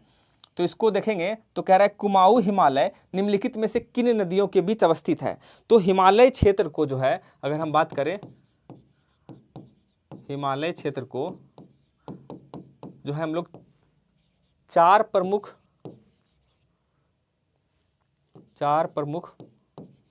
प्रादेशिक भाग में बांटते हैं, चार प्रमुख प्रादेशिक भाग में बांटते हैं। अब ये चार प्रमुख कौन सा भाग है? अगर आप हिमालय के बारे में बात करें तो ये हम कुछ स्ट्रक्चर डायग्राम बना देते हैं, तो ये आप चारों प्रमुख जो प्रादेशिक भाग है उसको आप याद रख सकते हैं। ऐसे है, मान लो ये तो पहला वाला जो ऊपर वाला सेक्शन दिखता है, मान लो ये वाला सेक्शन है, यहाँ से यहाँ तक ये वाला हिस्सा जो कहलाता है, ये हिस्सा है आपका पंजाब हिमालय, पंजाब हिमालय, पंजाब हिमालय। फिर अगला वाला जो आता है, अगला वाला को हम लोग कहते हैं क्या भाई, ये वाला हिस्सा जो है ये वाला है कुमाऊं हिमालय, कुमाऊं हिमालय, कुमाऊं हिमालय सेकंड वाला हो गया। फिर उसके बाद आप कहेंगे तीसरा जो हिस्सा होगा, थर्ड वाला हिस्सा, इसको आप नाम देंगे नेपाल हिमालय, नेपाल हिमालय। और कौन कौन सा एरिया है उसके बाद हम लोग उसको भी डिस्कस करेंगे। नेपाल हिमालय हो गया, और लास्ट में जो चौथा सेक्शन, पहला है पंजाब हिमालय, कुमाऊं हिमालय, नेपाल हिमालय, और ये फिर आपका असम वाला हो जाएगा, असम हिमालय। तो ये वाला क्षेत्र अगर देखेंगे यहाँ वाला, तो ये जो है सिंधु नदी से, हम यहाँ लिख देते हैं सिंधु नदी से लेकर के ये वाला जो है कहाँ पर आपको दिखेगा, सतलज, जो कि पंजाब में ही है, सतलज। सिंधु से सतलज नदी के बीच वाला जो हिस्सा होगा ये पंजाब हिमालय कहलाएगा। फिर सतलज नदी से लेकर के आपको यहाँ से जो कि कुमाऊं हिमालय दिख रहा है, सो सतलज नदी से लेकर के काली नदी के बीच का जो हिस्सा है, काली नदी के बीच का जो हिस्सा है ये कुमाऊं हिमालय कहलाता है। उसके अलावा काली नदी से ये जो तीस्ता नदी होगा, तीस्ता नदी, इसका जो क्षेत्र होगा ये वाला हिस्सा, ये नेपाल हिमालय कहलाएगा, नेपाल हिमालय कहलाएगा। और तीस्ता नदी से आप यहाँ आ सकते हो, असम वाला पोर्शन है तो ब्रह्मपुत्र नदी तक के बीच का क्षेत्र जो है असम हिमालय कहलाता है। तो यहाँ से क्वेश्चन पूछा गया है कुमाऊं हिमालय किन नदियों के बीच अवस्थित है, तो कुमाऊं हिमालय इस वाले सेक्शन में है, तो यहाँ कौन सा नदी है, सतलज, और ये है काली, तो इसके बीच में कुमाऊं हिमालय अवस्थित है। तो आप इसको देख सकते हो। और इससे क्वेश्चन ये भी पूछा जा सकता है कि पंजाब हिमालय के बीच कौन सी नदी है, तो आप कहोगे सिंधु और सतलज। तो इसका आंसर कौन सा हो जाएगा भाई, सतलज और काली, सतलज और काली, ऑप्शन बी इसका करेक्ट आंसर हो जाएगा, ऑप्शन बी इसका करेक्ट हो जाएगा। आगे देखेंगे अगला क्वेश्चन। नेक्स्ट, मध्य भारत में स्थित पहाड़ियों का पश्चिम से पूर्व निम्नलिखित में से कौन सा क्रम है, इसके बारे में बताएंगे कौन सा क्रम इसका होगा आंसर, क्या होगा इसका करेक्ट आंसर। इसका आंसर बताएंगे, मध्य भारत में कह रहा है निम्नलिखित में से कौन सी ऐसी पहाड़ी है जो कि पश्चिम से पूर्व निम्नलिखित में से सही क्रम हमें इसमें चुनना है, इसमें से बताना है सही क्रम इसका क्या होगा। तो आप बताइए क्या होगा, मैकाल, सतपुड़ा, महादेव, छोटा नागपुर, या फिर सतपुड़ा, महादेव, मैकाल और छोटा नागपुर, सतपुड़ा, महादेव, छोटा नागपुर और मैकाल। तो इसके बारे में बताएंगे क्या होगा इसका करेक्ट आंसर, क्या होगा इसका करेक्ट आंसर। देखो पहला क्या है, सतपुड़ा, महादेव, मैकाल, छोटा नागपुर, हाँ ये ठीक है, ऑप्शन बी इसका करेक्ट आंसर हो जाएगा, ऑप्शन बी इसका करेक्ट आंसर होगा। आगे देखते हैं, निम्नलिखित में से कौन महाराष्ट्र में नहीं स्थित है, महाराष्ट्र में इनमें से कौन सा ऐसा श्रेणी है जो कि अवस्थित नहीं है, इसके बारे में बताना है। बालाघाट, हरिश्चंद्र श्रेणी, या फिर मांडव पहाड़ियाँ, या फिर सतमाला पहाड़ियाँ, इनमें से कौन सा ऐसा श्रेणी है जो कि अवस्थित महाराष्ट्र में नहीं है। तो मांडव पहाड़ियाँ जो है इनमें से अगर बात करें तो ये महाराष्ट्र में नहीं बल्कि गुजरात में है, गुजरात इसमें है मांडव श्रेणी, तो ये इसका ऑप्शन जो होगा गलत हो जाएगा। बाकी बालाघाट, हरिश्चंद्र और सतमाला जो है महाराष्ट्र में ही स्थित है। आगे हम लोग देखेंगे, कह रहा है इनमें से सुमेलित करना है, इनमें से मिलान करना है कि कौन सा सही है और कौन सा सुमेलित नहीं है, कौन सा गलत है। तो इसके बारे में आप बताएंगे क्या इसका करेक्ट आंसर होगा। पीर पंजाल जैसे कि अभी हमने बताया था, बृहद हिमालय, लघु हिमालय और बाह्य हिमालय, जो इसको शिवालिक नाम दिया था, और बृहद हिमालय को हम लोग क्या बोले थे, बृहद हिमालय, यहाँ भी था ना क्वेश्चन, हिमाद्री। तो इसमें से कह रहा है एक युग्म सुमेलित नहीं है, तो पीर पंजाल जो है लघु हिमालय में है, यह तो बिल्कुल सही है। फिर उसके बाद है पोटवार, इट मीन्स क्या हो जाएगा, पोटवार, कुमाऊं हिमालय, केटू, काराकोरम और करेवा, इसमें से क्या इसका करेक्ट आंसर होगा, बताएंगे इसका करेक्ट आंसर क्या होगा, कौन सा सुमेलित नहीं होगा, केटू, करेवा, तो इसमें ये वाला ऑप्शन जो होगा गलत लग रहा है, तो ऑप्शन बी इसका करेक्ट आंसर हो जाएगा। आगे देखते हैं अगला क्वेश्चन। भारतीय प्रायद्वीप की सबसे ऊंची चोटी इनमें से कौन सा है? भारतीय प्रायद्वीप की सबसे ऊंची चोटी कौन सी है? तो इसमें से बताएंगे कौन सी भारतीय प्रायद्वीप की सबसे ऊंची चोटी है। उटकमंड, अनायमुडी, दोदाबोटा या फिर महाकालेश्वर, इनमें से बताना है कौन सी सबसे ऊंची चोटी है। क्या होगा इसका करेक्ट आंसर बताएंगे? इसका आंसर बताएंगे भारतीय प्रायद्वीप मतलब निचला वाला सेक्शन है भारत का, इसमें से बताना है कौन सा ऐसा जगह है जो कि प्रायद्वीपीय भारत का सबसे ऊंची चोटी है। तो इसमें आप कहेंगे क्या? अनायमुडी इसका करेक्ट आंसर हो जाएगा। अनायमुडी यानी कि ऑप्शन बी इसका करेक्ट आंसर हो जाएगा। अगला देखेंगे, निम्नलिखित में से कौन सा युग्म सही सुमेलित नहीं है? सही सुमेलित नहीं है, इसके बारे में बताना है कौन सा सही सुमेलित नहीं है। गड़जात पहाड़ियाँ, मांडव पहाड़ियाँ और नल्ला मलाई पहाड़ियाँ और सेवराय पहाड़ियाँ। पता है गड़जात पहाड़ियाँ जो है उड़ीसा में है, ये तो बिल्कुल सही है। मांडव पहाड़ियाँ जो कि महाराष्ट्र में नहीं बल्कि गुजरात में है, तो ये जो है ऑप्शन गलत हो जाएगा। मांडव पहाड़ियाँ जो है महाराष्ट्र में नहीं बल्कि गुजरात में है, इसलिए ऑप्शन बी इसका करेक्ट आंसर हो जाएगा। अगला हम लोग नेक्स्ट क्वेश्चन देखेंगे। यहाँ पर आपको पहाड़ियाँ दिया गया है और इधर आपको राज्य दिया गया है। तो आपको पता है गारो, खासी, जयंतिया ये सब जो है आपको मेघालय में मिलता है। तो इनमें से कह रहा है मिलान करना है कौन सा सही है और कौन सा इनमें से गलत है। तो बताइए इनमें से कौन सा सही है और कौन सा गलत है, कौन सा इसमें सही होगा बताएंगे? तो पहला है गारो मेघालय, ठीक है। उसके बाद नेक्स्ट आपको कह रहा है मिसी, मिसी के लिए बताना है कौन सा होगा। मिसी अरुणाचल प्रदेश, कोल्ली मलाई तमिलनाडु, और इसके बारे में बताएंगे क्या इसका करेक्ट आंसर होगा। आप में से बताएंगे क्या इसका करेक्ट आंसर होगा, कौन सा होगा इसका आंसर बताएंगे आप में से? क्या आ रहा है आंसर, क्या होगा इसका करेक्ट आंसर?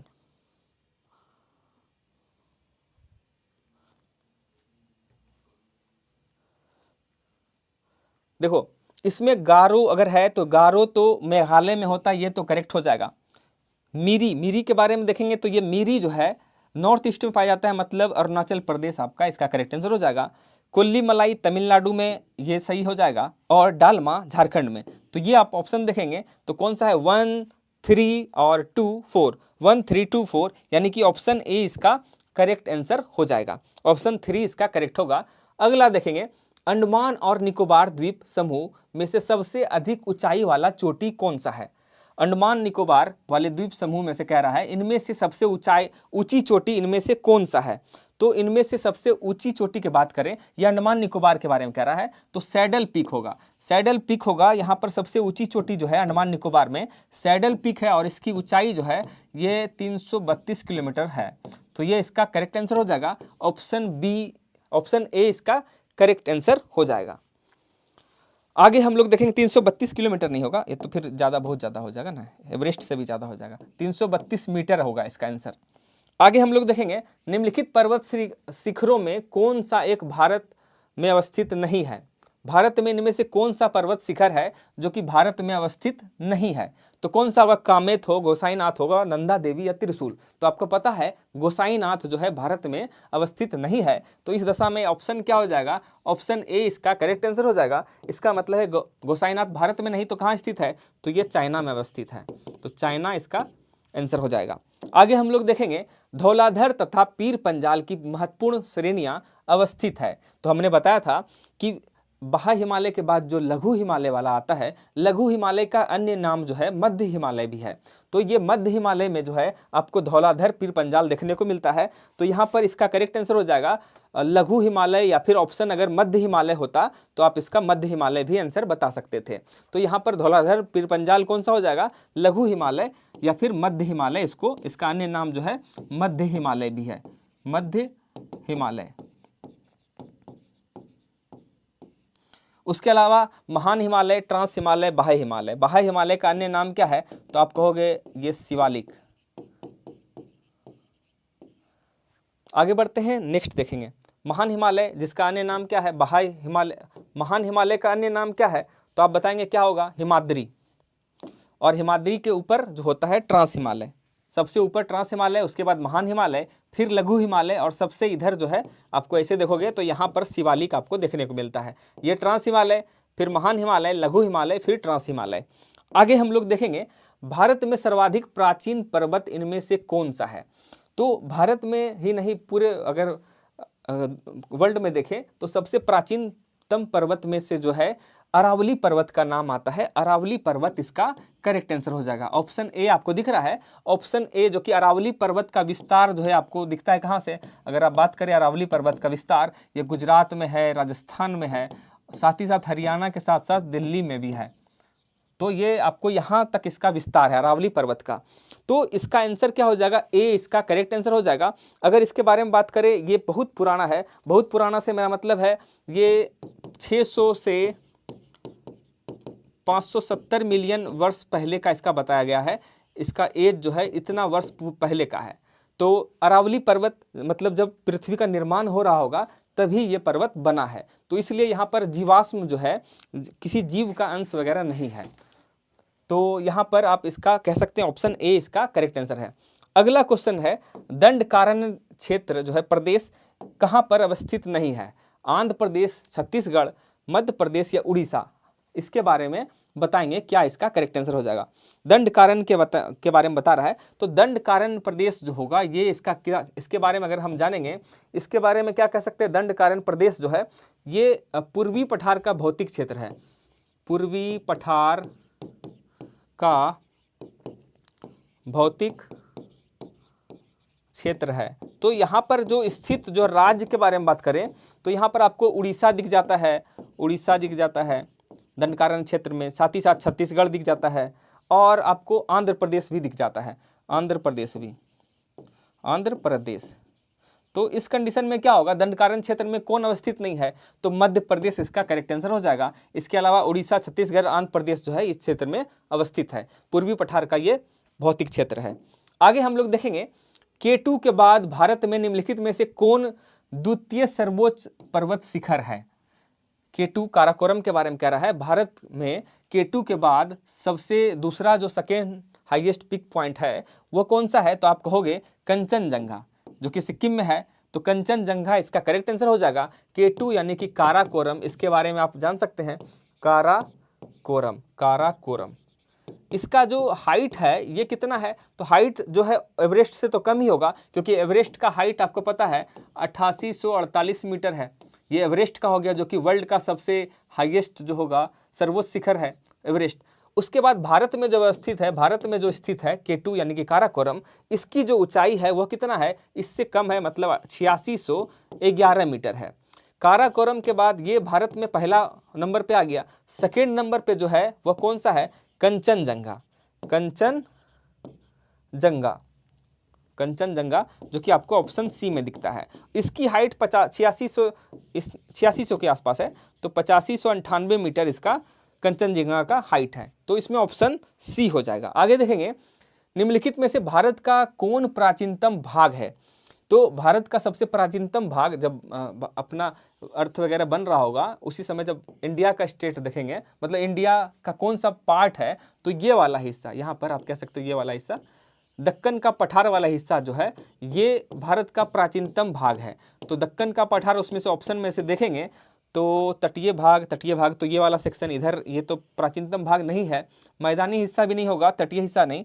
दक्कन का पठार ऑप्शन डी में आपको दिख जाता है। तो ऑप्शन डी इसका करेक्ट आंसर होगा। आगे देखेंगे, अगला क्वेश्चन है, गंगा नदी के बारे में कह रहा है। गंगा नदी की निम्नांकित सहायक नदियों में से किसका मार्ग उत्तरमुखी है। तो गंगा नदी है, ऐसे मान लीजिए, तो उत्तर से जो मिलने वाली नदियां हैं इनमें से कौन नदी जो है उत्तरमुखी है, तो सोन नदी जो है इसमें इसका करेक्ट आंसर हो जाएगा। सोन यानी कि ऑप्शन डी इसका करेक्ट आंसर होगा, सोन नदी। सोन नदी के बारे में अगर देखेंगे, सोन नदी का उद्गम स्थल जो है ये अमरकंटक से ये निकलती है, अमरकंटक। आगे देखेंगे, हालांकि इसका विस्तार अगर आप देख सकते हो, सोन नदी भारत के किस किस राज्यों से होकर गुजरती है, तो मध्य प्रदेश से अमरकंटक यहाँ है ना, यहाँ से मध्य प्रदेश से निकलेगा, ये यहाँ से बहते हुए उत्तर प्रदेश और उत्तर प्रदेश से होकर के बिहार तक जाती है। ये 3 राज्यों से होकर के ये जाती है। तो आगे देखते हैं अगला क्वेश्चन, निम्न नदियों में से कौन लगभग एक ही बिंदु से उत्सर्जित होता है? इनमें से कौन सा ऐसा नदी है जो कि एक ही बिंदु से उत्सर्जित होता है?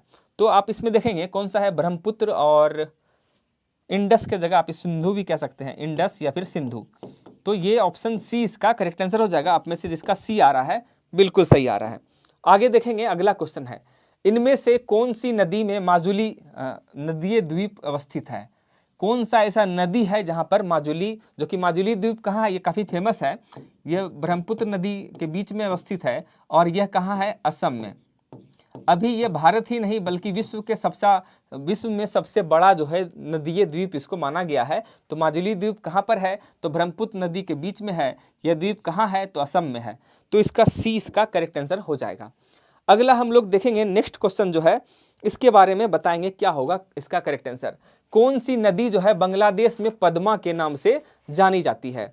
पद्मा के नाम से इनमें से कौन सी नदी जो है बांग्लादेश में उसे पद्मा कहा जाता है? बताएंगे इसका, पद्मा किसे कहा जाता है? पद्मा किसे कहा जाता है? तो बांग्लादेश में जो है पद्मा नाम जो है गंगा को कहा जाता है। मतलब गंगा नदी को बांग्लादेश में पद्मा के नाम से जाना जाता है। इसके अलावा यह भी पूछा जा सकता है कि बांग्लादेश में ही ब्रह्मपुत्र नदी को किस नाम से जाना जाता है? बताएंगे, ब्रह्मपुत्र नदी को किस नाम से जानते हैं हम लोग बांग्लादेश में? तो आप कहोगे जमुना। पद्मा कहते हैं किसको? गंगा को, जबकि ब्रह्मपुत्र को जमुना के नाम से जानते हैं बांग्लादेश में। संकोश नदी सीमा बनाती है।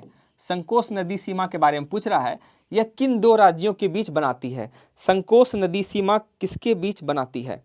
तो एक्चुअल में संकोश नदी के बारे में यहाँ से क्वेश्चन पूछा जा सकता है कि यह संकोश नदी ये कहाँ से निकलती है, किस देश से होकर के निकलती है। जैसे आप ब्रह्मपुत्र के बारे में पढ़ते हो या फिर अभी अलग अलग नदी के बारे में पढ़ते हैं कि कहाँ कहाँ से निकलती है, वैसे ही संकोश नदी के बारे में अगर हम बात करें तो संकोश नदी भारत का पड़ोसी देश भूटान से निकलता है।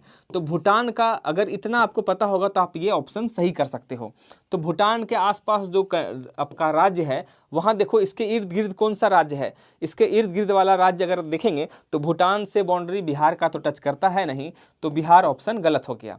उसके बाद आप देखेंगे भूटान, तो इसमें आ जाएगा कौन सा ऑप्शन? असम और वेस्ट बंगाल इसका सही करेक्ट आंसर हो जाएगा। ऑप्शन सी इसका करेक्ट आंसर हो जाएगा, असम करेक्ट और वेस्ट बंगाल। नेक्स्ट देखेंगे, अगला क्वेश्चन है, विष्णु प्रयाग निम्नलिखित में से किन नदियों के संगम पर अवस्थित है? विष्णु प्रयाग के बारे में बताना है। विष्णु प्रयाग निम्नलिखित में से किन नदियों के संगम पर अवस्थित है? धौली गंगा, इसके बारे में बताइए। विष्णु प्रयाग निम्नलिखित में से कहां पर अवस्थित है, किन नदियों के संगम पर? इसके बारे में क्या होगा इसका करेक्ट आंसर? धौली गंगा या फिर धौली गंगा अलकनंदा, या फिर अगला है धौली गंगा ऋषि गंगा, अलकनंदा और ऋषि गंगा। इनमें से क्या होगा इसका करेक्ट आंसर? असम, गंगा, जमुना। ठीक है नीलम, इसका क्या होगा आंसर बताएंगे? इसका आंसर बताना है क्या होगा। देखो, विष्णु प्रयाग निम्नलिखित में से किन नदियों के संगम पर है, तो यहाँ पर जो क्वेश्चन होगा इसका आंसर हो जाएगा धौली गंगा और अलकनंदा, इसका करेक्ट आंसर हो जाएगा धौली गंगा और अलकनंदा। आगे देखते हैं अगला क्वेश्चन, निम्नलिखित में कह रहा है कौन सी नदी जो है ज्वार बनाती है?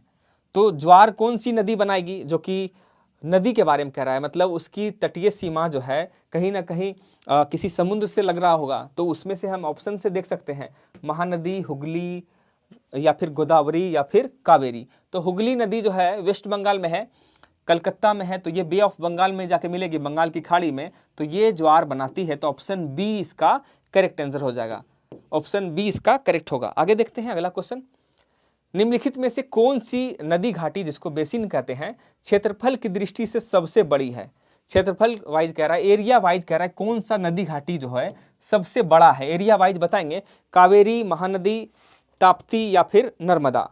इसमें से कौन सा करेक्ट होगा? देखो, महानदी जो कि कहाँ पर स्थित है, क्षेत्रफल वाइज बोलेगा तो इसका क्षेत्रफल वाइज, एरिया वाइज सबसे ज्यादा कौन सा है? तो आप कहोगे महानदी, इसका करेक्ट आंसर है, जो कि उड़ीसा में है। आगे इसके बारे में बताएंगे, इसके बारे में क्या इसका करेक्ट आंसर होगा। भारत की निम्नलिखित नदियों में से कौन पश्चिमी घाट से नहीं निकलती है? पश्चिमी घाट से निकलने वाली इनमें से कौन सी नदी नहीं है? तो पश्चिमी घाट, जैसे कि हमने बताया था, ये वाला हिस्सा पश्चिमी घाट और इधर है पूर्वी घाट, इसको मिलाने वाली जो यहाँ पर है नीलगिरी की पहाड़ी। तो पश्चिमी घाट के बारे में कह रहा है, इधर जो है पश्चिमी घाट से नहीं निकलता है। तो आप इसमें कह सकते हो तापी यानी कि ताप्ती जो है पश्चिमी घाट से नहीं निकलती है, बाकी गोदावरी, कावेरी, इन ये सब जो है आपको पश्चिमी घाट से निकलती है। तो ताप्ती इसका करेक्ट आंसर हो जाएगा। आगे देखेंगे, इंदिरा गांधी नहर के बारे में पूछ रहा है। इंदिरा गांधी नहर के जल का स्रोत इनमें से कौन सा है? इंदिरा गांधी नहर का स्रोत इनमें से कौन सा है? तो पहला चीज कि इंदिरा गांधी नहर भारत के किस राज्य में है? तो आप कहोगे राजस्थान में है, राजस्थान में है। तो अब कह रहा है इस जल का स्रोत किस किस नदी से है? तो आप अगर राजस्थान में है तो इनमें से कौन सा नदी राजस्थान से होकर के गुजरती है, अगर ये आप बता देंगे तो भी आपका आंसर हो जाएगा। तो इसमें क्या हो जाएगा आंसर? रावी, चिनाब, तो ये होगा नहीं क्योंकि ये ऊपर और हिस्से में है। तो इसमें आंसर हो जाएगा सतलज और व्यास। ऑप्शन 1 और 2 इसका करेक्ट आंसर हो जाएगा। सतलज और व्यास इंदिरा गांधी नहर का जल स्रोत है। तो आप में से जिसका भी 1 और 2 आ रहा है उनका सही है। आगे देखेंगे, निम्नलिखित नगरीय केंद्रों में से कौन कोरोमंडल तट पर अवस्थित है? इसके बारे में बताएंगे, कौन सा कोरोमंडल तट पर अवस्थित है? नागापट्टिनम, विशाखापट्टनम, रत्नागिरी या फिर एर्नाकुलम। एर्नाकुलम यानी कि ये केरला वाला हिस्सा हो गया, कोच्चि वाला एरिया हो गया। तो ये कोच्चिन होगा या रत्नागिरी होगा महाराष्ट्र का, या विशाखापट्टनम होगा या फिर नागपट्टिनम इसका होगा करेक्ट आंसर। तो ये नागपट्टिनम के बारे में अगर हम देखें तो कोरोमंडल, अगर आप तट रेखा वाला देखेंगे कौन कौन सा तट है, कोरोमंडल वगैरह, तो इसमें आप इसको बना सकते हो। इसके बारे में बताएंगे कौन सा आंसर होगा। क्या आ रहा है आप में से आंसर इसका? ताप्ती नदी। इसके बारे में बताइए क्या होगा इसका करेक्ट आंसर? क्या होगा इसका करेक्ट आंसर आप में से बताएंगे। नागपट्टिनम के बारे में बात करें तो नागपट्टिनम जो है ये अवस्थित कहाँ है? तमिलनाडु में। तो कोरोमंडल वाला हिस्सा आपको जो है तमिलनाडु में दिख जाता है, तो इसका ऑप्शन जो है 1 हो जाएगा। हाँ, क्योंकि एर्नाकुलम जो है ये केरला में है, तो ये केरल कोरोमंडल ये वहाँ पर नहीं है। तो यहाँ पर आपको नागापट्टिनम जो होगा इसका करेक्ट आंसर हो जाएगा। तो इसका नागापट्टिनम यानी कि ऑप्शन ए इसका करेक्ट आंसर हो जाएगा। ए आप में से जिसका भी आ रहा है बिल्कुल सही है। इसके अलावा एर्नाकुलम जो होगा ये मालाबार तट पर स्थित है, तो ये इसका करेक्ट आंसर होगा नहीं। तो इसके बारे में हम कह सकते हैं कि इसका करेक्ट आंसर ए होगा। इसके अलावा ठीक है, आगे देखते हैं। नेक्स्ट क्वेश्चन बताएंगे इसका आंसर क्या होगा। फूलों की घाटी, फूलों की घाटी ये क्या होगा इसका करेक्ट आंसर? तो फूलों की घाटी ये जो है उत्तराखंड में स्थित है। तो उत्तराखंड में कौन सा है? एक जिला है, उत्तराखंड में एक जिला है चमोली, वहाँ उस जगह को क्या कहते हैं? फूलों का घाटी। तो फूलों की घाटी जो है उत्तरांचल यानी कि उत्तराखंड में अवस्थित है, और जगह का नाम क्या है? चमोली। उत्तराखंड में एक डिस्ट्रिक्ट है उसका नाम है चमोली। तो इसका ऑप्शन जो होगा सी इसका करेक्ट आंसर हो जाएगा। तो आगे बढ़ते हैं, नेक्स्ट क्वेश्चन हम लोग देखेंगे। अगला क्वेश्चन हम लोग देखेंगे, नेक्स्ट क्वेश्चन क्या है? निम्नलिखित में से सही सुमेलित करनी है। तो इनमें से बताना है कौन सा सही है और कौन सा गलत है। इसके बारे में बताएंगे कौन सा सही है और सुमेलित करना है। तो इसके बारे में बताएंगे कौन सा सही है और या फिर कौन सा नहीं है। इसमें सुमेलित करना है जो कि गलत है। शिवसमुद्रम, कावेरी, चुलिया, चंबल, जोग, कृष्णा, ये तो गलत लग रहा है। तो यहाँ पर ऑप्शन सी जो है आपको दिख रहा है गलत, क्योंकि शिव समुद्रम जलप्रपात जो है आपको कावेरी नदी ये तो ठीक है, चुलिया प्रपात ये चंबल ये भी ठीक है। इसके अलावा आपको जो ये दिख रहा है जोग जलप्रपात ये कृष्णा नदी पर नहीं है, तो ये इसका गलत हो जाएगा। ऑप्शन सी इसका करेक्ट आंसर हो जाएगा। तो इसके अलावा एक क्वेश्चन जो भी हम लोग डिस्कस कर रहे थे, इसको थोड़ा अगर डिटेल्स में देखा जाए तो यहाँ से भी क्वेश्चन बनता है, तट से रिलेटेड क्वेश्चन। तो अगर इसको हम 1 मिनट डिस्कस कर लें, जैसे कि ये भारत का मैप है, तो यहाँ पर जो है ये वाले हिस्से को हम लोग कहते हैं कौन सा? ये वाला हिस्सा जो आपको दिखता है कोंकण तट, ये वाला हिस्सा कौन सा हो जाएगा? कोंकण तट, कोंकण तट। उसके बाद आपको यहाँ पर दिखता है मैंगलोर तट दिखता है, उसके नीचे सेक्शन में मालाबार तट जो कि केरल वाला हिस्सा है, मालाबार तट ये जो है यहाँ से क्वेश्चन आपको दिखता है केरल में। बाकी इसके अपोजिट में ये सेक्शन जो आपको दिखता है यहाँ से क्वेश्चन पूछा गया है कोरोमंडल तट। तो यहाँ पर जो है आपको कौन सा तट दिखेगा? तो आप कहोगे ये वाला हिस्सा में जो है ये वाले पोर्शन में आपको कोरोमंडल तट दिखता है, कोरोमंडल। इसके अलावा आपको ऊपरी हिस्सा में इसके बाद जो है आपको गोलकुंडा दिखेगा, गोलकुंडा फिर गुलकुंडा।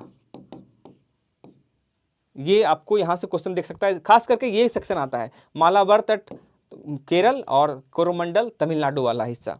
आगे देखेंगे अगला क्वेश्चन, निम्नलिखित में से कौन सी झील जो है भारत के 2 राज्यों द्वारा साझी की जाती है। मतलब एक ऐसा झील है जो कि 2 राज्य के साथ बाउंड्री टच करता है, तो इसके बारे में बताएंगे क्या इसका सही होगा।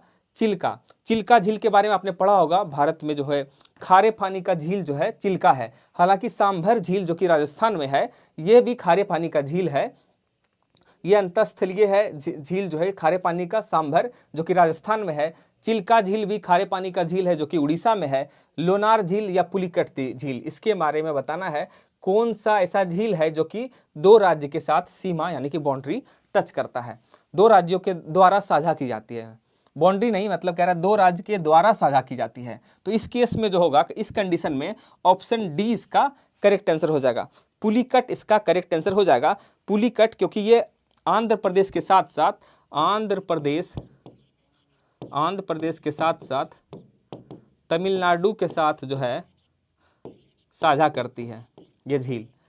तो इसका आंसर पुलिकट झील, ऑप्शन सी इसका, ऑप्शन डी इसका करेक्ट आंसर हो जाएगा। आगे जैसे कि अभी हमने डिस्कस किया था खारे पानी के बारे में, कह रहा भारत में सबसे बड़ा जो है खारे पानी की झील कौन सी है। तो इसमें चिल्का झील जो कि उड़ीसा में है, ये भी खारे पानी की झील है, और सांभर झील जो कि राजस्थान में है, ये भी जो है ये राजस्थान में है। दोनों खारे पानी का झील है, लेकिन यूपी पीसीएस में ये क्वेश्चन पूछा गया था। तो वैसे तो चिल्का झील होना चाहिए, लेकिन बोर्ड ने जो है यूपी पीसीएस ने इसको माना था बी सांभर झील, तो आप इसको सांभर झील भी कह सकते हो। सांभर झील यानी कि ऑप्शन बी इसका करेक्ट आंसर होगा। आगे देखेंगे, निम्नलिखित में से कौन या फिर क्या सुमेलित नहीं है। इस चीज को ध्यान से पढ़ेंगे क्योंकि सुमेलित है और सुमेलित नहीं में बहुत ज्यादा डिफरेंस है। तो इसमें आप देखेंगे गलत आपको ढूंढने कह रहा है, इनमें से कौन सा दर्रा है, इसके बारे में पूछ रहा है कौन सा सुमेलित नहीं है। तो सिपकिला दर्रा हिमाचल में है बिल्कुल। फिर उसके बाद कह रहा है लिपू लेक जो कि उत्तर प्रदेश में है, ये गलत है। लिपू लेक उत्तर प्रदेश में कोई दर्रा नहीं है। तो इसके बाद नाथुला सिक्किम में है, जलेपला भी सिक्किम में है। तो इसके बारे में आप कह सकते हैं जौजिला कश्मीर में। तो लिपू लेक कहाँ है, तो लिपू लेक उत्तर प्रदेश में नहीं बल्कि उत्तरांचल में है, उत्तराखंड में है, यूके में है। तो इसका ऑप्शन बी इसका करेक्ट आंसर हो जाएगा। आगे बढ़ते हैं, नेक्स्ट क्वेश्चन हम लोग देखेंगे। यहाँ से अगर आप याद रखना चाहो तो कौन कौन सा दर्रा है इसके बारे में अगर आप देखेंगे, तो दर्रा के बारे में अगर आप देखें तो जैसे ये कोई पर्वत पठार है, पर्वत पठार से होकर के जो निचला जो सेक्शन है जिससे कि होकर के स्थल मार्ग गुजरता है, पर्वत पठार का जो निचला सेक्शन है जिससे होकर के कोई स्थल मार्ग गुजरता है, उसी को हम लोग दर्रा कहते हैं। तो दर्रा जो है भारत का जो है अलग अलग राज्य में जहाँ भी पहाड़ी एरिया है वहाँ आपको देखने को मुख्य रूप से दिखता है। तो यहाँ से क्वेश्चन आपको ढेर सारा देखने को मिलता है। तो ये आपको पता होना चाहिए कि कौन कौन सा मुख्य रूप से दर्रा जो क्वेश्चन में पूछा जाता है। तो आप अगर देखेंगे हिमाचल वाला हिस्सा, हिमाचल प्रदेश में कौन कौन सा मुख्य रूप से जो दर्रा है, तो आपको मिलेगा यहाँ पर सिपकिला दर्रा, फिर रोहतांग दर्रा, और आप कह सकते हैं बड़ा लाचा दर्रा। ये 3 दर्रा जो मुख्य रूप से आपको देखने को मिलता है हिमाचल में। इसके अलावा उत्तराखंड से रिलेटेड जो क्वेश्चन आता है, उत्तराखंड से, यूके से, यहाँ पर जो है 3 दर्रा है। ये आपको माना दर्रा है, लिपू लेक दर्रा है, और इसके साथ ही साथ नीति दर्रा है। ये क्वेश्चन जो है ये उत्तराखंड में अवस्थित जो है दर्रा है। इसके अलावा सिक्किम से जो क्वेश्चन आता है, सिक्किम से रिलेटेड जो आएगा, इसको हम लोग सिक्किम में कौन कौन सा दर्रा है, तो मुख्य रूप से सिक्किम में जो है आपको जलेपला दर्रा और नाथुला दर्रा देखने को मिलता है सिक्किम। तो यहाँ पर आप देखोगे जलेपला और नाथुला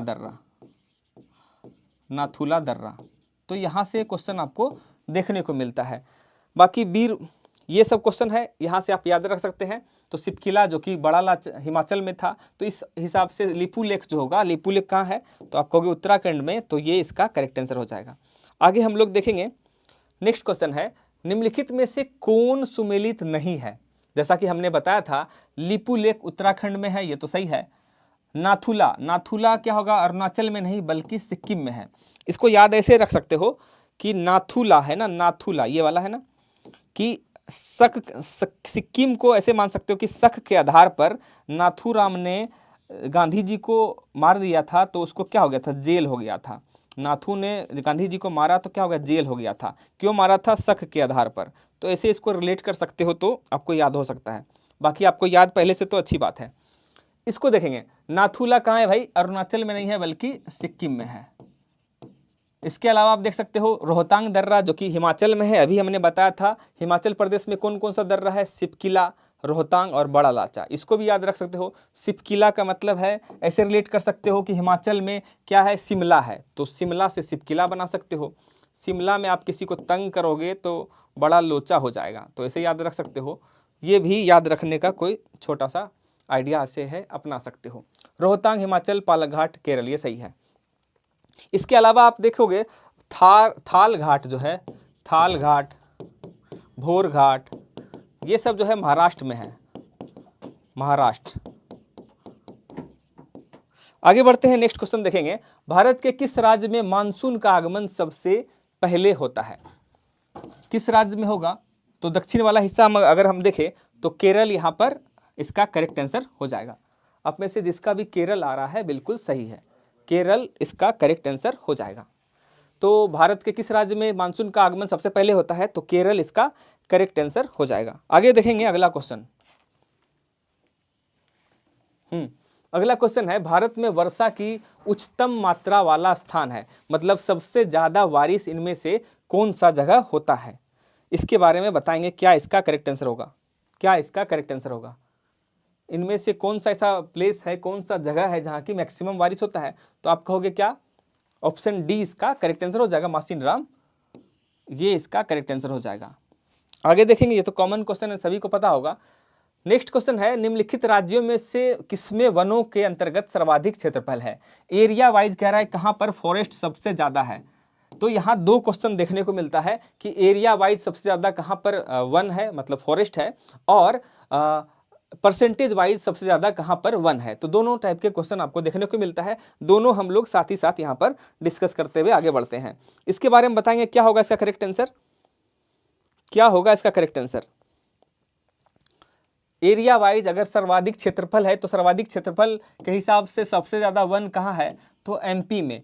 एरिया वाइज अगर बात करें, एरिया वाइज क्षेत्रफल के हिसाब से तो सबसे ज्यादा एक नंबर पर कौन आ जाएगा?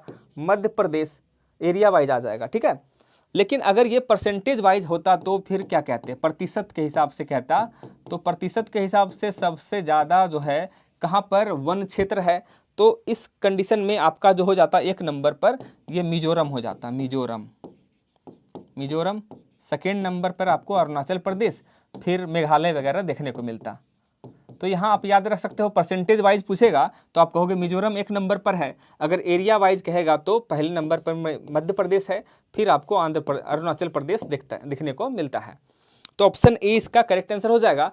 अगला क्वेश्चन है, राष्ट्रीय वन नीति। राष्ट्रीय वन नीति मतलब इंडियन नेशनल फॉरेस्ट पॉलिसी के बारे में कह रहा है, जो कि 1952 में आया था। इसके अनुसार निम्नलिखित में से कौन सा वन का संवर्ग नहीं है? तो राष्ट्रीय वन ये तो है, संरक्षित वन ये भी है, राष्ट्रीय उद्यान ये इसका इसके थ्रू इसके संवर्ग में नहीं है। तो ऑप्शन सी इसका करेक्ट आंसर हो जाएगा। आगे देखेंगे अगला क्वेश्चन, भारत वन रिपोर्ट जो है 2019 के अनुसार निम्नलिखित में से किस राज्य में जनजातीय जिलों की संख्या सबसे ज्यादा है? ट्राइबल वाला जो डिस्ट्रिक्ट है इनमें से सबसे ज्यादा संख्या किसकी है? तो ये जितने भी राज्य दिख रहे हैं आपको ऑप्शन में, सभी नॉर्थ स्टेट के हैं, नॉर्थ ईस्ट स्टेट के हैं। तो यहाँ पर सभी जगह कहीं ना कहीं आपको ट्राइबल वाला डिस्ट्रिक्ट है। तो इनमें से कह रहा है सबसे ज़्यादा कौन सा है? तो सबसे ज़्यादा आपको जो देखने को मिलता है ये नागालैंड में मिलता है।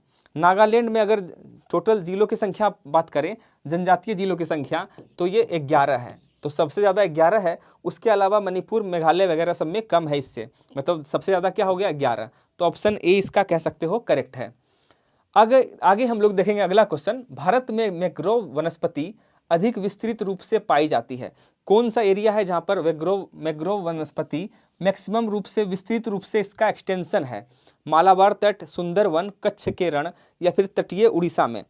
तो इसके बारे में बताएंगे, मैंग्रोव वन के बारे में बताएंगे, इसके बारे में बताएंगे ये कैसा वनस्पति है।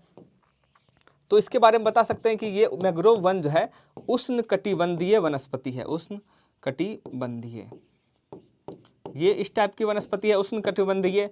तो ये कौन सा हिस्से में पाया जाएगा, इसका एक्सटेंशन जो है सबसे ज़्यादा जो है सुंदरवन वाले क्षेत्र में पाया जाता है। तो ऑप्शन बी इसका करेक्ट आंसर हो जाएगा। इसके बारे में बताएंगे सुनामी, ये तो खैर अब इसको हटा दो, सुनामी है तो तमिलनाडु। नेक्स्ट क्वेश्चन है, निम्नलिखित शैल तंत्रों में से कौन सा धात्विक खनिजों में सर्वाधिक संपन्न है। निम्नलिखित शैल तंत्रों में से कौन सा धात्विक खनिजों में सर्वाधिक संपन्न है। खनिज विद्युत तंत्र, कुपाड़ा या फिर धारवाड़ या फिर उत्तरी विंध्य क्षेत्र। तो धारवाड़ क्षेत्र जो होगा, धारवाड़ तंत्र जो होगा, इसका करेक्ट आंसर हो जाएगा अरावली वाला क्षेत्र या फिर धारवाड़, इसका करेक्ट आंसर हो जाएगा।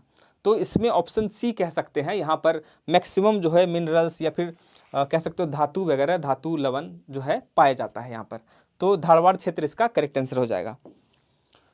नेक्स्ट क्वेश्चन है, भारत का सबसे अधिक उपजाऊ मृदा इनमें से कौन सा है। मतलब फर्टिलिटी जो है मिट्टी का इनमें से कौन सा सबसे ज़्यादा है, फर्टिलिटी किस मिट्टी में सबसे ज़्यादा पाया जाता है। तो फर्टिलिटी सबसे ज़्यादा इनमें से कहाँ पाया जाता है, तो आप कहेंगे जलोढ़ मृदा, जलोढ़ मृदा इसका करेक्ट आंसर हो जाएगा। पुरानी जलोढ़ मृदा को आप क्या कहते हो, पुरानी जलोढ़ मृदा को आप क्या कहते हो, तो आप कहोगे बांगर, और नवीन जलोढ़ मृदा को आप क्या कहते हो, खादर। इसके अलावा अगर काली मिट्टी के बारे में बात करें, काली मिट्टी को आप कपासी मिट्टी भी कहते हो, है ना। इसके अलावा आप इसे स्वतः जुताई वाली मिट्टी कहते हो, अपने आप मतलब इसमें जुताई हो जाता है, स्वतः जुताई वाली मिट्टी है। इस मिट्टी में कपास की खेती अच्छे से होती है, ज़्यादा होती है, इसलिए इसे कपासी मिट्टी भी कहा जाता है। तो ऑप्शन इसका सी हो जाएगा, जलोढ़ मिट्टी, काफ़ी उपजाऊ है।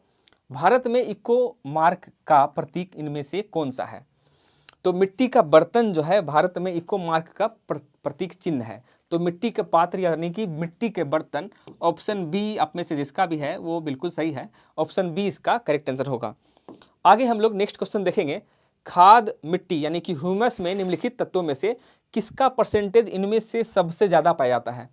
ह्यूमस, खाद मिट्टी यानी कि जिसमें ह्यूमस होगा, इनमें से कौन सा ऐसा तत्व है, एलिमेंट है, जिसका परसेंटेज मैक्सिमम है, नाइट्रोजन, ऑक्सीजन या फिर हाइड्रोजन या फिर कार्बन। तो इसका ऑप्शन जो हो जाएगा, मैक्सिमम रूप से अधिक कार्बन पाया जाता है, कार्बन परसेंटेज जो है खाद मिट्टी में ज़्यादा पाया जाता है। तो ऑप्शन डी इसका करेक्ट आंसर हो जाएगा। अगला बताना है, निम्नलिखित में से कौन सा है सुमेलित नहीं है, कौन सा सुमेलित नहीं है, इसके बारे में बताएंगे कौन सा सुमेलित नहीं है। क्या है, नागार्जुन सागर कृष्णा, सरदार सरोवर नर्मदा, टिहरी भागीरथी, गांधी सागर साबरमती। इनमें से क्या होगा इसका करेक्ट आंसर, क्या होगा इसका करेक्ट आंसर बताएंगे। CO2 नहीं, उसमें कार्बन होता, CO2 नहीं, उसमें कार्बन होता, ठीक है। इसमें से बताना है क्या होगा इसका करेक्ट आंसर, बताएंगे क्या होगा इसका करेक्ट आंसर। नागार्जुना, क्या होगा इसका करेक्ट आंसर। तो इसमें देखेंगे नागार्जुन सागर जो है ये कृष्णा नदी, ये सही है। सरदार सरोवर के बारे में बात करें, ये गुजरात वाला हिस्सा, यहाँ पर नर्मदा नदी, ये भी सही है। टिहरी बांध जो कि आपको उत्तराखंड में देखने को मिलता है, ये भागीरथी नदी पर स्थित है, ये भी सही है। गांधी सागर, इसके बारे में जो है अगर आप देखेंगे तो ये गांधी सागर जो है साबरमती में नहीं, बल्कि ये गांधी सागर जो है कहाँ है, राजस्थान में, यानी कि ये चंबल नदी पर स्थित है। चंबल नदी इसका करेक्ट आंसर हो जाएगा, ये गलत है। तो गांधी से रिलेट ऐसा नहीं करेंगे, गांधी है तो साबरमती होगा, गांधी जी से साबरमती को रिलेट नहीं करना है, क्योंकि ये जो है कहाँ पर है, चंबल नदी पर अवस्थित है, यानी कि राजस्थान में है। आगे हम लोग देखेंगे, नेक्स्ट क्वेश्चन देखेंगे, निम्नलिखित में से कौन सा सही सुमेलित नहीं है। तो सही सुमेलित, इस साइड आपको डैम यानी कि बांध दिया गया है, उस साइड जो है नदी दिया गया है। तो इसमें से बताना है कौन सा सही नहीं है, सुमेलित सही मतलब सुमेलित नहीं है। तो सरदार सरोवर नर्मदा नदी पर, इसका करेक्ट आंसर कौन सा होगा बताएंगे। सरदार सरोवर नर्मदा नदी पर, भाखड़ा झेलम पर, ये तो गलत हो गया। भाखड़ा नांगल जो है ये कहाँ है, सतलज नदी पर, ये तो ऐसे ही गलत हो गया, सतलज नदी, इसके अलावा उकाई बांध, ताप्ती नदी, ये सही है। पोंग व्यास सही है। तो इसको ये ऑप्शन बी जो है भाखड़ा बांध जो है झेलम नहीं बल्कि सतलज नदी पर स्थित है। आगे हम लोग देखेंगे अगला क्वेश्चन, निम्नलिखित नदी घाटी परियोजना में से किस एक का लाभ एक से अधिक राज्य को क्या कर रहा है, राज्य को प्राप्त होता है। एक नदी घाटी परियोजना है, इनमें से कौन सी नदी घाटी परियोजना है जो कि एक राज्य से ज्यादा राज्य के लोग मतलब वहां का लाभ बेनिफिट उठा पाते हैं। तो चंबल, सारावती, मयूराक्षी या फिर हीराकुंड, इसके बारे में बताइए क्या होगा इसका आंसर, क्या होगा इसका आंसर। तो अगर आप बात करें चंबल घाटी, सरावती या मयूराक्षी या हीराकुंड, तो सभी परियोजना के बारे में थोड़ा थोड़ा देख लेते हैं। तो सारावती परियोजना ये किस राज्य में है, तो सारावती परियोजना ये आपका कर्नाटक में है, कर्नाटक में है। इसके अलावा अगर आप मयूराक्षी के बारे में बात करें तो मयूराक्षी ये कहाँ है, तो आपको वेस्ट बंगाल वाले हिस्से में मतलब पश्चिम बंगाल में ये देखने को मिलता है। हीराकुंड परियोजना है, हीराकुंड परियोजना कहाँ स्थित है, तो आप कहोगे हीराकुंड कहाँ है स्थित, तो आप कहोगे हीराकुंड उड़ीसा में है। लेकिन ये तो एक एक राज्य के बारे में कह रहा है, लेकिन यहाँ क्वेश्चन में कह रहा है एक इसका लाभ जो इस परियोजना का लाभ एक से अधिक राज्य को प्राप्त होता है। तो एक से अधिक राज्य को प्राप्त जो परियोजना होता है ये चंबल घाटी परियोजना से होता है। तो इसमें इसका ऑप्शन जो हो जाएगा ए इसका करेक्ट हो जाएगा, क्योंकि इस घाटी परियोजना से जो है चंबल घाटी परियोजना से एक से ज़्यादा राज्य को बेनिफिट होता है। आगे हम लोग देखेंगे क्या क्या बेनिफिट होता है, इसको भी अगर आप समझेंगे तो इस नदी घाटी से जो है 3 परियोजना चलता है। एक तो आपको गांधी सागर हो गया, गांधी सागर जो कि एमपी वाले हिस्से में आ जाता है। इसके बाद आपको कोटा में आपको दिखता है, कोटा में एक परियोजना चलती है। कोटा प्रसिद्ध जगह है जो कि राजस्थान का है, ये भी आपको पता होगा। इसके अलावा तीसरा जो आपको दिखता है ये राणा प्रताप है। राणा प्रताप तो ऑब्वियस सी बात है ये किसका होगा, ये कहाँ पर है, तो ये भी राजस्थान में है। तो ये एक से ज़्यादा राज्य हो गया, एक तो मध्य प्रदेश में है और दूसरा राजस्थान में है। तो चंबल घाटी परियोजना का करेक्ट आंसर क्या हो जाएगा, ए इसका करेक्ट आंसर हो जाएगा। इसके बारे में बताइए, भारत में निम्नलिखित लौह और इस्पात उत्पादक केंद्रों में से कौन जो है कोयला क्षेत्र से बहुत दूर अवस्थित है। कौन सा क्षेत्र है, कौन सा ऐसा लौह और इस्पात उत्पादक केंद्र है, सेंटर है, फेरस और उससे रिलेटेड जो है आपको मिलता है, कोयला क्षेत्र से बहुत दूर अवस्थित है। बोकारो, भद्रावती, दुर्गापुर या फिर आसनसोल में अवस्थित जो कुल्टी है वहां पर कौन सा इसका करेक्ट आंसर हो जाएगा, बताएंगे इसका आंसर। तो लौह और इस्पात उत्पादक क्षेत्रों में से कोयला क्षेत्र से बहुत दूर है, तो कोयला क्षेत्र से बहुत दूर जो भद्रावती है जो कि कर्नाटक में अवस्थित है, ये इसका करेक्ट आंसर हो जाएगा। कर्नाटक में भद्रावती अवस्थित है, ये कोयला क्षेत्र से बहुत दूर अवस्थित है।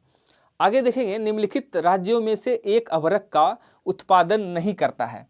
अभ्रक का उत्पादन आपको आंध्र प्रदेश में, राजस्थान में जो है बहुत ज़्यादा होता है, लेकिन इसका अगर कह रहा है नहीं कर रहा है, प्रोडक्शन नहीं कर रहा है, उत्पादन नहीं कर रहा है, तो इसमें हो जाएगा आपका कौन सा आंसर, राजस्थान, झारखंड, आंध्र प्रदेश या फिर मध्य प्रदेश। क्या आंसर आ रहा है आप सबका।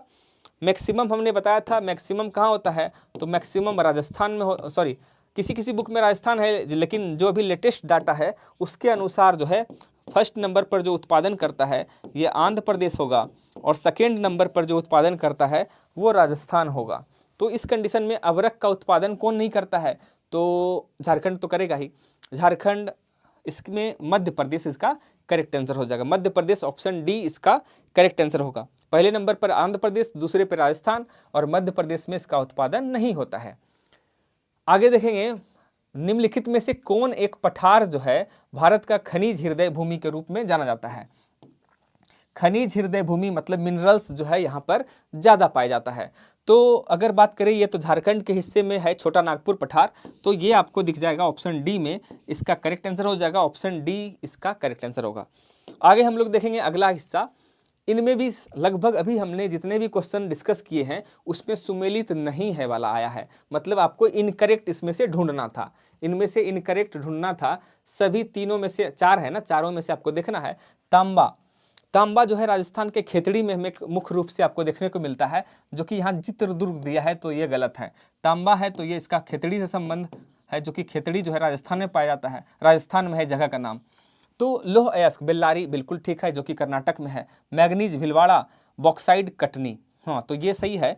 तो नहीं, इसमें तो 2 ऑप्शन है ना, तो खेतरी, तो खेतड़ी के लिए आप कह सकते हो कौन सा, खेतड़ी के लिए आप कह सकते हो एक, और मैग्नीज, मैग्नीज भिलवाड़ा राजस्थान में, तो मैग्नीज ये भी हो सकता है गलत। तो 1 और 3 ऑप्शन ये वाला इसका इनकरेक्ट ऑप्शन है, मतलब सुमेलित नहीं है।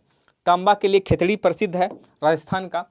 आगे बताएंगे जादूगोड़ा प्रसिद्ध है, जादूगोड़ा जो जगह है वो फेमस है, किस लिए फेमस है, यूरेनियम के लिए, लोहा के लिए, मैग्नीज के लिए, या फिर लोह अयस्क के लिए। तो जादूगोड़ा जो है ये प्रसिद्ध है, यूरेनियम की प्राप्ति यहाँ पर होती है, तो यूरेनियम के लिए जादूगोड़ा फेमस है। तो ऑप्शन जैसे खेतड़ी के लिए राजस्थान फेमस है, वैसे ही यूरेनियम के लिए जादूगोड़ा फेमस है।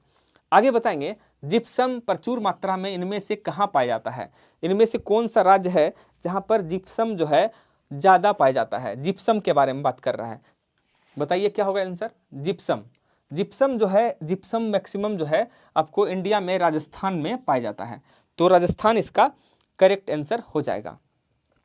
आगे बताएंगे इसका आंसर क्या होगा। भारत का पहला नाभिकीय ऊर्जा संयंत्र कहाँ स्थापित किया गया था, पहला नाभिकीय ऊर्जा संयंत्र कहाँ स्थापित किया गया था, इसके बारे में आपको पता होगा कि पहला नाभिकीय ऊर्जा संयंत्र जो है कहाँ स्थित किया गया था और कब किया गया था, यह भी पता होना चाहिए। तो तारापुर, तो आपको पता होगा कि तारापुर में जो है पहला न्यूक्लियर पावर प्लांट जो है इस्टेब्लिश किया गया था। ईयर आपको पता होना चाहिए, ये ईयर कितना है 1969, 1969 इसमें जो है फर्स्ट न्यूक्लियर पावर प्लांट जो है, first nuclear power plant establish किया गया। न्यूक्लियर पावर प्लांट इस्टेब्लिश किया गया, कहाँ किया गया, तो तारापुर में। कब किया गया, 1969 में। आगे देखेंगे अगला क्वेश्चन, निम्नलिखित में से कौन सा नवीकरणीय ऊर्जा स्रोत सर्वाधिक संभाव्यता वाला है, मतलब रिन्यूएबल एनर्जी सोर्स के बारे में कह रहा है कि अभी जो है लेटेस्ट, जैसे हम लोग कोयला वगैरह, अब तो कोयला का सीजन, मतलब पहले लोग लकड़ी में, फिर उसके बाद कोयला वगैरह में खाना बनाता था, अब जो है गैस वगैरह सबके घर में गैस सिलेंडर आ गया, उसी से खाना बनने लगा। लेकिन एक समय ऐसा आएगा डीजल पेट्रोल ये सब जो फ्यूल है इसका इतना यूज हो रहा है कि एक समय बाद इसका स्कार्सिटी हो जाएगा, कमी होने लगेगा। उस दशा में जो है गवर्नमेंट को या फिर कहीं भी पोल्यूशन को भी कम करना होगा, तो उस दशा में जो है अलग टाइप का ऊर्जा स्रोत, एनर्जी सोर्स जो है यूज किया जाएगा। तो उसके लिए कौन सा संभावना जो है इनमें से सबसे अच्छा है नवीकरणीय ऊर्जा स्रोत में से, अगर आप देखेंगे तो सोलर एनर्जी जो है, सोलर पावर प्लांट, जो कि आपको पता है कि अगर साल भर के बारे में बात करें तो 365 दिन में लगभग 300 डेज तो ऐसा है जबकि धूप होता है, इतना दिन तो धूप आपको दिखता है। तो जब धूप होगा तो उस कंडीशन में आप एनर्जी को स्टोर कर सकते हो, सोलर एनर्जी को हम लोग स्टोर कर सकते हैं, और उस सोलर एनर्जी से को स्टोर करके हम अलग अलग डिवाइस में उसका यूज कर सकते हैं, चाहे वो इलेक्ट्रिसिटी का हो यूज या फिर उससे हमें गाड़ी चलाना हो। कई शहरों में, कई शहर तो नहीं, कुछ कंट्री में सोलर एनर्जी का यूज करके ट्रेन वगैरह अब चलाना शुरू हो गया है। भारत में भी, हरियाणा में इसका ट्रायल वर्जन चल रहा है। तो सोलर एनर्जी है, इससे बेनिफिट ये होगा कि पोल्यूशन जो होगा इससे होगा नहीं, पोल्यूशन नहीं होगा, पोल्यूशन लेस है, साथ ही साथ इसका बेनिफिट बहुत ज़्यादा है। तो ऑप्शन ए इसका करेक्ट हो जाएगा। आगे देखेंगे निम्नलिखित में से कौन सा भारत का सबसे गहरा बंदरगाह है, सबसे गहरा बंदरगाह अगर बात करें, कांडला, ये सेकेंड वाला ऑप्शन जो है कोचीन है, कोचीन यानी कि केरला में जो है, सेकेंड है, थर्ड है कोलकाता, और फोर्थ है विशाखापट्टनम। तो सबसे गहरा बंदरगाह जो है विशाखापट्टनम, इसका डी जो होगा करेक्ट आंसर हो जाएगा। आप में से जिसका भी डी आ रहा है उसका करेक्ट आंसर है। तो विशाखापट्टनम अगर बात करें तो ये भारत के किस राज्य में अवस्थित है, तो आप कहोगे ये जो है आंध्र प्रदेश में है, आंध्र प्रदेश में है। तो ऑप्शन डी इसका करेक्ट आंसर हो जाएगा। आगे हम लोग देखेंगे नेक्स्ट क्वेश्चन, जनजाति, तमरिया जनजाति। तो ये जनजाति से रिलेटेड क्वेश्चन जो है एग्जाम में बहुत पूछा गया है। तो पहला कि भारत में अगर बात करें, भारत के संदर्भ में कौन सी ऐसी जनजाति है जो कि मैक्सिमम सबसे ज़्यादा पाई जाती है, तो भारत में पाई जाने वाली सबसे बड़ी जनजाति जो है वो है भील जनजाति। तो भील होगा, उसके बाद कौन सा होगा, अगर मैं बात करूं जनजाति के बारे में, तो यहाँ से क्वेश्चन जो बनता है, पहला जो है आपको मिलेगा फर्स्ट नंबर पर सबसे ज़्यादा है कौन, भील जनजाति, उसके बाद कौन है, गोंड जनजाति, थर्ड नंबर पर आपको संथाल वगैरह मिलेगा, फिर आपको तमरिया हो गया, या फिर चौथे 5वें नंबर पर तमरिया हो गया, या फिर थारू जनजाति, ये सब जनजाति है। तो यहाँ से क्वेश्चन आपको देखने को मिलता है। तो इसके बारे में बताएंगे, तमरिया जनजाति भारत के निम्नलिखित में से किस राज्य में पाई जाती है?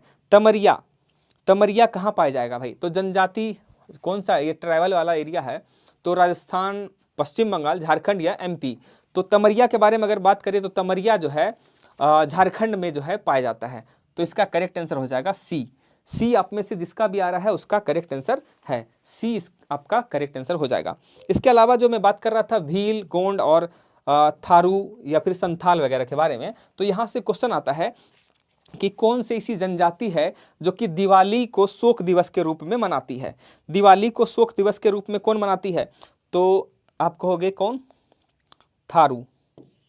थारू, थारू जनजाति जो है दिवाली को शोक दिवस के रूप में मनाता है।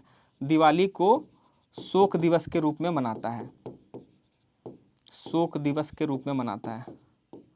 तो यहाँ से ये क्वेश्चन भी आपको देखने को मिलता है। बाकी गारो, खासी, जयंतिया, ये सब जो जनजातियां हैं ये मेघालय में पाया जाता है। ये भी क्वेश्चन आपको देखने को कई बार मिला होगा। गारो, खासी, जयंतिया, मेघालय, और इसको आप रिलेट कर सकते हो भील जो है, भील हो, गोंड हो, ये सब आपको राजस्थान वाले हिस्से में ज़्यादा देखने को मिलता है। बाकी थारू जो है उत्तराखंड में आपको देखने को मिलता है ज़्यादा। उत्तराखंड के अलावा उत्तर प्रदेश में भी ये पाया जाता है। तो इसका आंसर हो जाएगा तमरिया का झारखंड। आगे हम लोग बढ़ते हैं और नेक्स्ट देखेंगे। अगला क्वेश्चन नेक्स्ट नहीं है, मतलब इतने ही क्वेश्चन आज जो है लगभग प्रीवियस ईयर में जितने भी 5-6 साल के थे वो क्वेश्चन हमने डिस्कस किया। यूपी पीसीएस वाले जो प्रीवियस ईयर में भारत का भूगोल से रिलेटेड क्वेश्चन था, तो इसमें हमने लगभग सारे सेक्शन को डिस्कस किया। जितने भी भारत के भूगोल से रिलेटेड टॉपिक अलग अलग क्वेश्चन बनते हैं वो क्वेश्चन जो प्रीवियस ईयर में आया है उसको हमने इस सेशन में डिस्कस किया। आप में से जो बाद में देखेंगे या अभी जुड़े हैं तो सेशन कैसा लगा ज़रूर बताएंगे। और आज का सेशन यहीं तक रखेंगे, फिर हम लोग मिलेंगे नेक्स्ट सेशन में कुछ नए टॉपिक के साथ, कुछ नए चीज़ों को देखेंगे। मिलते हैं नए सेशन में, तब तक आप पढ़ते रहें, मस्त रहें, स्वस्थ रहें। बाय।